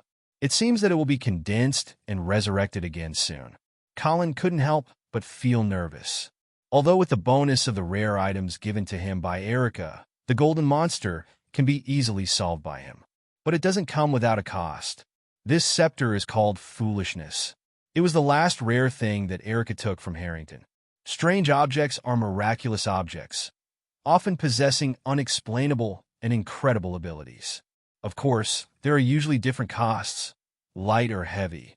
The Scepter of Folly was originally owned by Macintosh, but was later acquired by the Blackstone family. But as its first owner, Macintosh naturally recorded its detailed use. So under Erica's guidance, Colin quickly mastered the scepter and had a preliminary understanding of it. The effects and costs of the Scepter of Folly are very simple. Its effect is to amplify the effects of witchcraft, which is equivalent to a witchcraft power amplifier. The increased power has no upper limit in theory, but in fact, its price limits the upper limit of its growth. The price of the Scepter of Deception is simple. As its name suggests, it is stupidity. It makes users forget the knowledge they have already mastered. The scope of knowledge includes all. Often, however, forgetfulness begins with the knowledge of the sorcery through which it was cast. Although there are many thoughts in my heart, the reality only passes for a moment. Colin glanced at the golden monster not far away that was about to take shape and be resurrected. Without hesitation, he blessed himself with agility and left quickly. It is obviously not a wise move to consume this kind of immortal monster. But he didn't wait for a few steps. Suddenly, a familiar voice came from the road ahead. "Martha, be careful," came Berkeley's voice. Boom! The next moment, a fireball exploded, mixed with the roar of the golden monster. "Thank you, Lord Berkeley," came the female apprentice's grateful voice. "This golden monster has the power of a peak wizard apprentice. Don't get entangled with it, and leave quickly." This is the voice of peak apprentice Fina. Colin's expression remained Soon, the figures of 5 apprentices came into view. Who? Colin's appearance made all the apprentices look at him with suspicion. "Colin." Flower on the far right recognized him first and said in surprise, "You also survived?" He was filled with doubts. No matter among the 9 remaining people in the second half of the ceremony, or at the end, when they woke up from the nightmare of hunger and followed the guidance in their hearts to escape, Colin was never seen. Colin nodded imperceptibly, not too surprised by their presence. After all, according to Erica's last words, in order to slow down his coming, she created as much time for him to escape as possible. All the wizard apprentices who survived the ceremony and were supposed to be the fuel for his coming have been released. At this time, the golden monster on the side attacked them again. Roar! Boom! Berkeley ignored his doubts and shot fireballs again to block the golden monster's attack. At the same time, he said in a deep voice, "Go quickly." Then he chose the passage on the left without hesitation and ran. The other 4 apprentices did not hesitate and followed closely. The next second, Berkeley glanced out of the corner of his eye and saw Colin still standing there. He paused and turned around and said hurriedly, "Colin, follow me quickly." When Colin heard this, his indifferent expression softened slightly, and his steps towards the right path also stagnated slightly. After a pause, he was about to turn around and call Berkeley and the others. Roar! But in front of Berkeley and others, another golden monster suddenly appeared. Not good. Berkeley's expression changed drastically and he stopped. But before he could come up with a countermeasure, roar! Another golden monster appeared behind them. No, it's 3 heads, including the original golden monster. A total of 5 golden monsters surrounded them. Each one is at least equivalent to an ordinary peak apprentice. Berkeley and others felt their hearts sinking. After hesitating for a moment, before the golden monster attacked, he said in a deep voice, "Fina, I'll hold them back. You take the other apprentices and leave quickly." After saying this, he paused slightly and said softly, "Find a new place to settle down, and rebuild the lab school if you can. If not, just live well." After saying that, a trace of confusion flashed across Berkeley's eyes. When they woke up, only the golden liquid that was constantly surging and approaching them was left in the gray-white cave hall. There is nothing else. Under the threat of the approaching golden liquid, they could not think too much and could only follow the instructions in their hearts and flee in panic.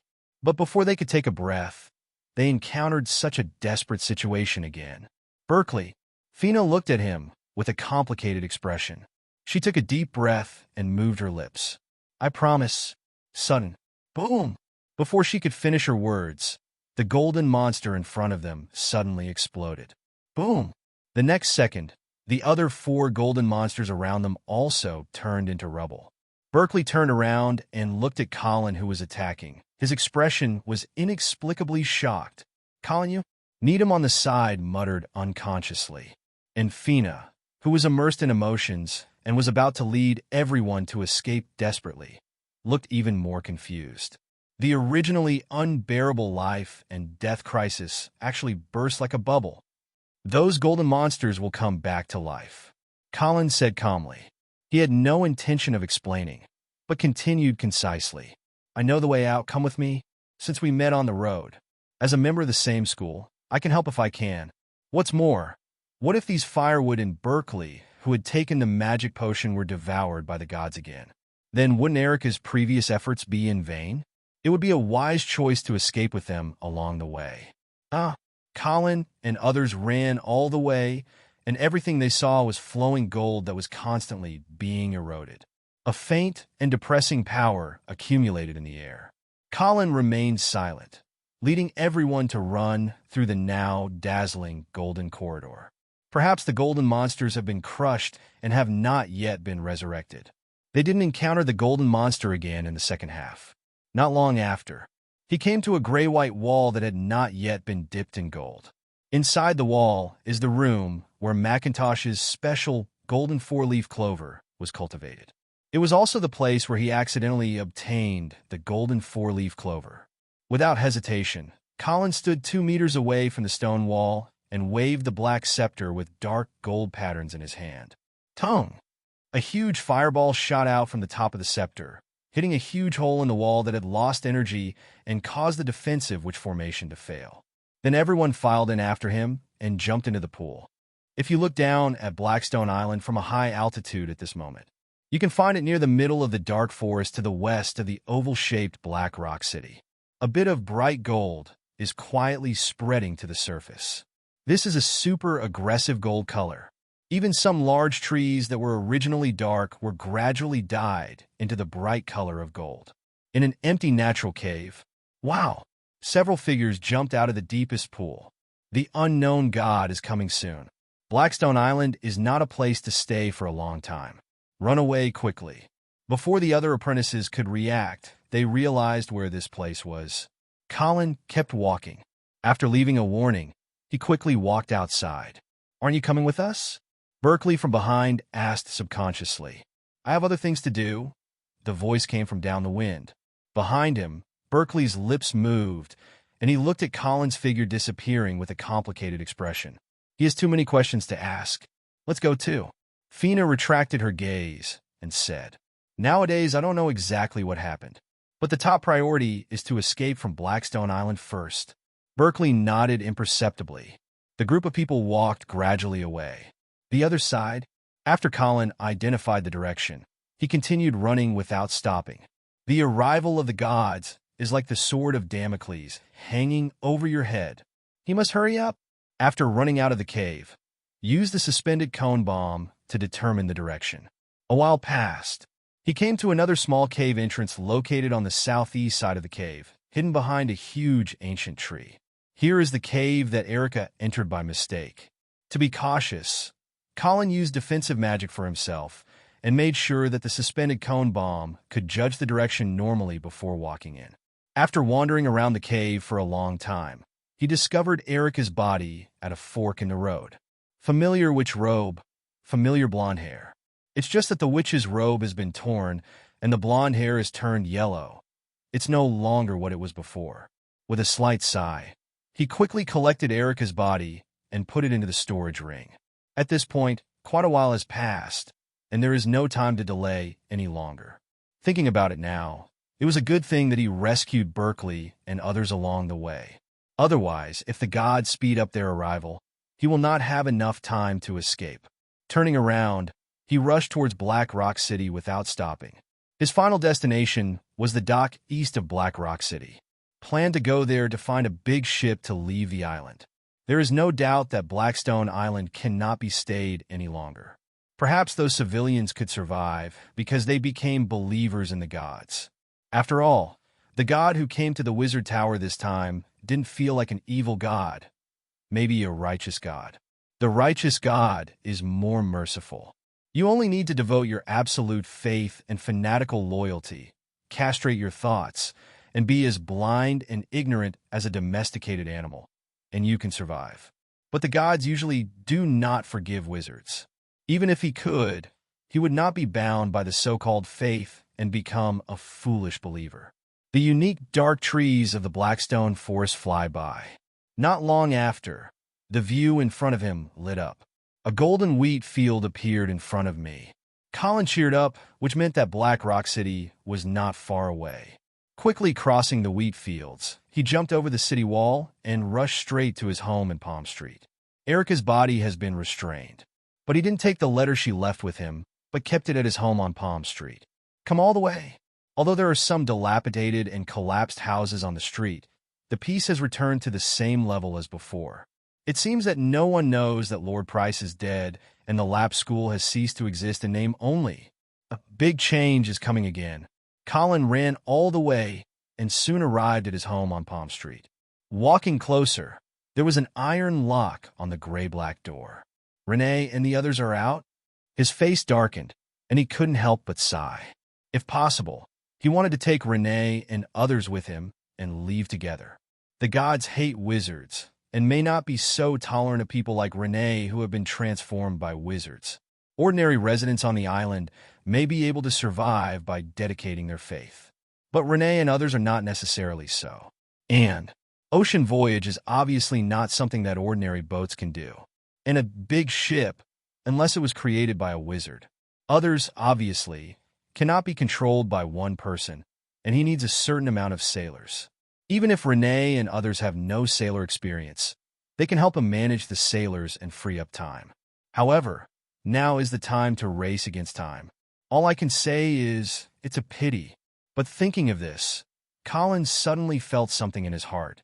Inexplicably, he remembered that when he left before, he had ordered Renee to go to the east dock of the city to buy himself a ship that could sail across the ocean. Could it be? He shook his head and thought no more, leaping from the courtyard wall into his home. Anyway, we'll find out later when we go to the east of the city. Come to the familiar bedroom on the second floor. Colin quickly found the brown envelope with a red and blue intertwined lacquer seal from a dark red wooden cabinet beside the bed.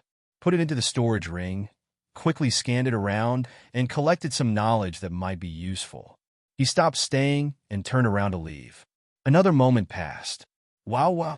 The sound of waves crashing against the rocks could be heard in my ears. It seems that you can also smell the unique sea breeze on the tip of your nose. Colin kept walking and exhaled slightly. The east side of the city is not far away. As the distance gets closer, the sound of the waves gradually becomes louder. Finally, after crossing the gray-black city wall, a flash of blue appeared in front of Colin's eyes. The long golden beach extends out to many long piers. At the end of these old but sturdy piers, there are all kinds of ships, large and small, moored. Unlike when the caravan arrived, the place looked deserted and had been cleared. Now there are not only many fish stalls set up here, but also many boats floating on the sea level in the distance. That's a boat fishing offshore. But as far as he could see, his familiar black carriage was not there. There was no sign of Berkeley and others. Perhaps they had already left by boat? At this time, a golden ripple visible to the naked eye suddenly spread rapidly. Let the aura of humanity and knowledge ripple across Colin's body. But unlike him, the people swept by the golden ripple stopped and stood frozen in place.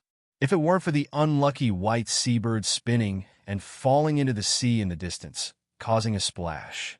Colin almost felt like time was frozen in golden light. The next moment, the frozen crowd started to move again. Among them, some people who originally looked normal suddenly showed inexplicable fanaticism on their faces. He kept mumbling incomprehensible words. Most of these people are thin and weak-willed. They kept mumbling, and the fog of their souls became weaker and weaker. And other people who are in better health are not much better. At this time, confusion appeared in their eyes, and their movements were slow. Colin's heart tightened, and he quickly scanned the surroundings, looking for a suitable ship. This is clearly a case where he is forcibly creating believers for himself. The human spirit is extremely weak. The gods of this world will never ask for faith from humans. He will take it. When the fog surrounding these people's souls dissipates, they will all become his loyal and devout followers. But not until he found a suitable ship. Chaos broke out first. "You sinful infidel, believe in my Lord." Those people who became believers in the first step invariably used words or actions to force people around them to abandon their inner perseverance. At this time, Wizard, the evil wizard, an old fisherman next to Colin, who was carrying a bucket full of fish, suddenly pointed at him and shouted. The endless enthusiasm in his eyes replaced the joy of the previous harvest. The wooden barrel containing the harvest he had worked so hard for a day overturned to the ground due to his actions, and the fish were scattered all over the ground. But he didn't care at all. Followed by his shout, more and more people around Colin turned to look at him. "You evil wizard! Unbelievers! Go to hell! Devil!" Colin looked calm and showed no reaction to their shouts. Under the influence of Hope's specially expanded defensive force field, these people could not even get closer than 2 meters to him. He glanced around, looking at the fanatical crowd blocked by Hope's defensive force field. It's like they were thrown into a fixed mold, modified and extruded. Although they looked different, have different bodies, and dressed differently. But there was exactly the same enthusiasm in his eyes. Pooh! Someone spat at him. Boom! Someone threw something at him. Evil wizard! Some people scolded him angrily. These things are isolated by Hope's defensive force field, but for some reason, Colin felt an emotion as hot and painful as lava welling up in his heart. He took a small breath. The tiny muscles start to pull and exert force from the corners of the lips, then to the cheeks and the base of the ears. An angry smile appeared on his face. This was a strong emotion that he had never experienced since he came to this world. "Ha God!" He shook his head and said the same words as Wizard Lap before he died. As if stimulated by the irony in his tone, the enthusiastic crowd hesitated at first. Then it was as if hot water was boiling and suddenly exploded. In this noisy moment, sudden, "Owner!" a familiar voice reached his ears. Colin looked up. On the middle deck of a 3-masted sailboat at the dock not far away, Renee was holding Demi's hand and waving to him. "Master!" Renee saw him looking over and shouted again. When Colin saw this, a hint of surprise flashed in his eyes. He smiled slightly, then calmed down the emotions on his face and regained his calm appearance. Boom! Under his control, Hope's force field turned into an active repellent force field, opening a passage through the crowd to Renee's sailboat. He took a step, then paused. He turned around and looked behind him to the west of the city, until the golden color that is already visible to the naked eye is firmly engraved in my mind. Then he turned around and ran towards the sailboat where Renee was. Weigh anchor! Ding, ding, ding! On the 3-masted sailboat, for strong men pushed the wooden winch, and the heavy iron chain was recovered and entangled, making a clanging sound between collisions. After a while, the heavy anchor rose from the bottom of the sea. Then, the 3-masted sailboat gradually started to move. Colin stood on the raised stern of the boat, staring at the crowded wooden pier not far away, watching it gradually get further away. Those fanatical crowds crowded the pier nearest to him, as well as the surrounding piers and beaches. At this moment, he was reaching out to him emotionally, shouting something in his mouth. What's more, they even jumped out of the sea and swam desperately towards him. If you ignore the ferocious face, it feels like you are sending him off, but also like a reluctant farewell. As the sailboat continued to move forward, the distance became wider. The debris and stones thrown by the crowd could no longer touch the retreating ship. He waved the scepter of folly and removed the expanded defense field of hope. As the understanding of witchcraft becomes deeper and deeper, there will be more and more changes that wizards can use. But now, with the blessing of the scepter of stupidity, the once limited hope defense field, which has been upgraded to the official wizard's power, has even more uses. Before that, he could not expand Hope's defensive force field to such a large range. He withdrew his gaze, turned around, and walked towards the middle of the ship, no longer looking at the fanatical crowd at the pier in the distance. Not far away, Renee was throwing the bodies of several sailors off the sailboat. Colin looked calm. In my mind, I could see the sailors frantically blocking the sailing ship. They have turned against the gods. Is his enemy. Fortunately, after the remaining crew members left the island, they gradually recovered from their confused expressions, and the mental fog on their bodies stopped dissipating and returned to stability. He breathed out the gold paper as he walked toward Renee. Above, the progress of Hope's defensive force field was as he expected, without much change. The cost of using the Rod of Folly to cast sorcery is the loss of knowledge. But under the influence of gold paper, he can cast witchcraft, which will increase his knowledge. The two obviously cancel each other out. Specifically, more growth or more forgetting. Mainly depends on how strong you want the increase to be. At least the witchcraft, such as Hope's defensive force field, which was the peak power of the apprenticeship, was upgraded to the intensity of ordinary witchcraft cast by ordinary formal wizards. The knowledge forgotten is not much, and it is still within the acceptable range. But it still needs to be used with caution. Colin warned himself secretly. Within a certain range of amplification intensity, the Scepter of Folly will give priority to forgetting the relevant knowledge of the witchcraft it casts. If it exceeds this range, that would not only mean completely forgetting the witchcraft just cast, but also randomly forgetting any knowledge. The scope of this arbitrary knowledge includes not only witchcraft knowledge, but also any other knowledge, even concepts, cognitions. For wizards, certain important concepts and cognitions have been forgotten in this world. Not only may it lead to confusion in the underlying logic and collapse of three perspectives, it will even cause the aura of humanity and knowledge to collapse, leading to being polluted and alienated by oneself. Master. Renee greeted him respectfully when she saw him coming. Colin nodded slightly. With a thought, the scepter with dark gold patterns dissipated and turned into golden patterns attached to his right arm. He looked over Renee. The blonde girl is still as delicate and beautiful as before. At this moment, under his gaze, she stroked the blonde hair beside her ear uncomfortably. Colin's face was calm. As if he suddenly thought of something, he asked again, "Where's Arthur? Why didn't you see him?" Renee shook her head and replied, "Master, Arthur sent Demi and I to the east dock of the city before. After making an appointment to pick us up in the evening, he left alone again. I don't know where I went." Colin paused and nodded slightly. No wonder I didn't see my familiar carriage on the beach before. As for where Arthur went, he also knew it well. It's nothing more than a tavern or a brothel. Although he did not restrain his slaves too much, he still knew their whereabouts. Renee usually stays at home, either trying to develop new dishes, practicing her cooking skills, or playing with Demi. As for Arthur, perhaps because he had a monthly salary, he would go to the tavern occasionally. Colin knew all this and didn't care. Anyway, just make sure you do your job well and don't cause trouble for him. It's a pity that now, Colin. At this time, a shout suddenly came from the distance. Colin raised his eyes and saw a three-masted sailboat on the sea not far away. At this moment, Berkeley and others were standing on the deck looking at him. The originally spacious captain's cabin of the three-masted sailing ship. At this time, it seemed a bit crowded because it was packed with apprentices. So, everything is just a plan of the gods? Berkeley at the front murmured bitterly. The voice was inexplicably dry.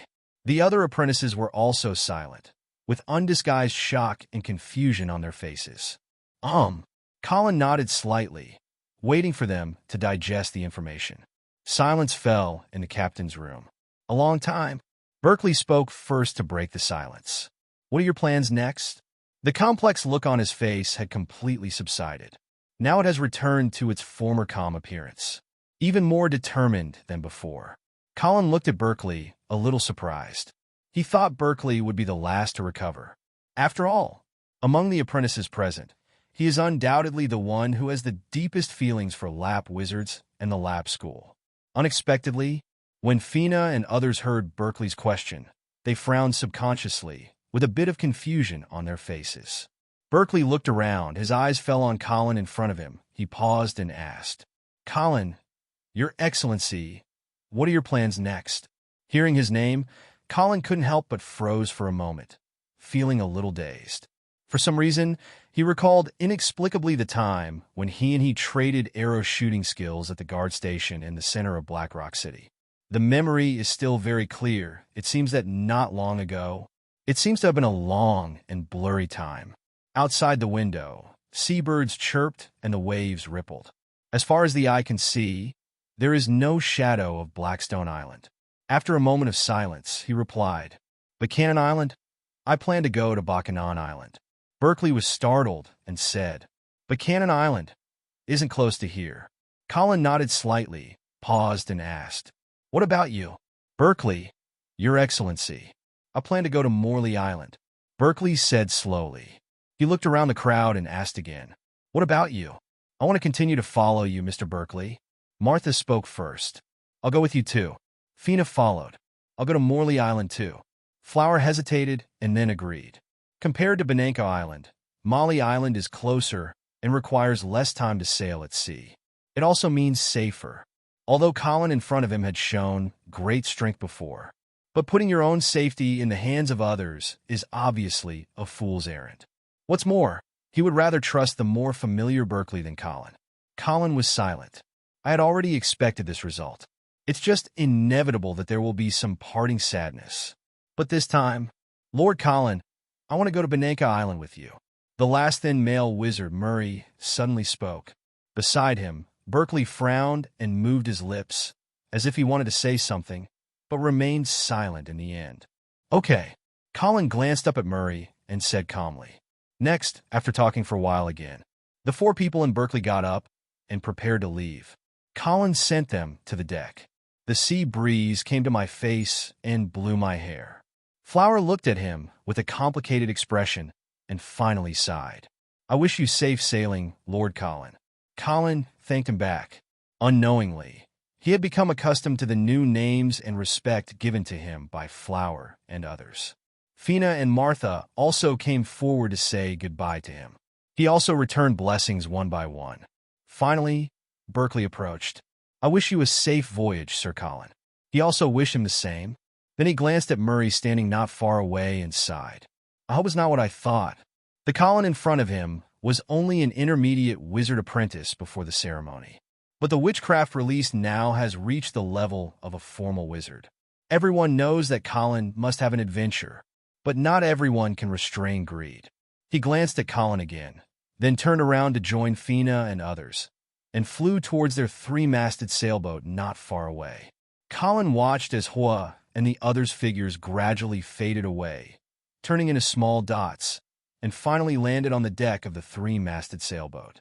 After retracting his gaze, he turned his head and glanced at Murray, who was standing aside, then turned around and walked towards the captain's cabin. The crystal ball flickered, and Erica took the initiative to start telling. "Finally, I got lost in a cave and died. I don't know how long it took, but I was alive again. Unlike other chaotic ghosts born from weak souls, my memory is not vague, and is even surprisingly complete." After saying this, Erica paused and mentioned something vaguely. "I was very confused at first, but then I thought about the legend passed down in the family. Maybe it has something to do with my bloodline. In short, I am stronger than I thought. My strength has far exceeded that of a junior wizard apprentice, and I have even almost reached the level of a senior apprentice. It's a pity that before I had time to fully adapt to the ghost body." Not far from the cave, the tower spirit in the Macintosh Wizard Tower noticed me and grabbed me, preparing to devour me to replenish its own origin. Then, as you can see, I swallowed the tower spirit in turn, but I also became broken. Colin silently digested the information in Erica's words. So, Colin, as you can see, I am not a threat to you, but can help you escape from the Macintosh Wizard Tower that is about to be destroyed. The crystal ball flickered, and Erica continued. So, what do I have to give? Colin asked straight to the point. He stared at the light blue crystal ball in front of him, already having a vague answer in his mind. Do you still keep the letter I sent you? Colin nodded without surprise. Seeing this, the crystal ball flashed rapidly for a moment, seeming to be a little happy. Very well, Colin. What I need you to do is to take that letter and my body back to the capital of Holy Flame Kingdom, Ryan, and bring them to my parents.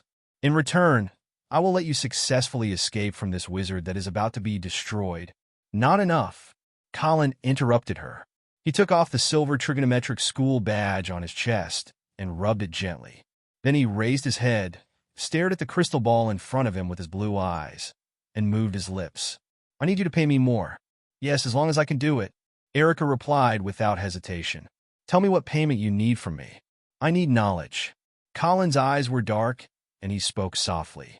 The voice is calm, but for some reason, it reminds people of the deep sea. There are so many hidden undercurrents underneath. The silver triangular badge in his hand twisted and deformed under the constant exertion of his fingers, making a slight sound. Then he threw it aside and paused.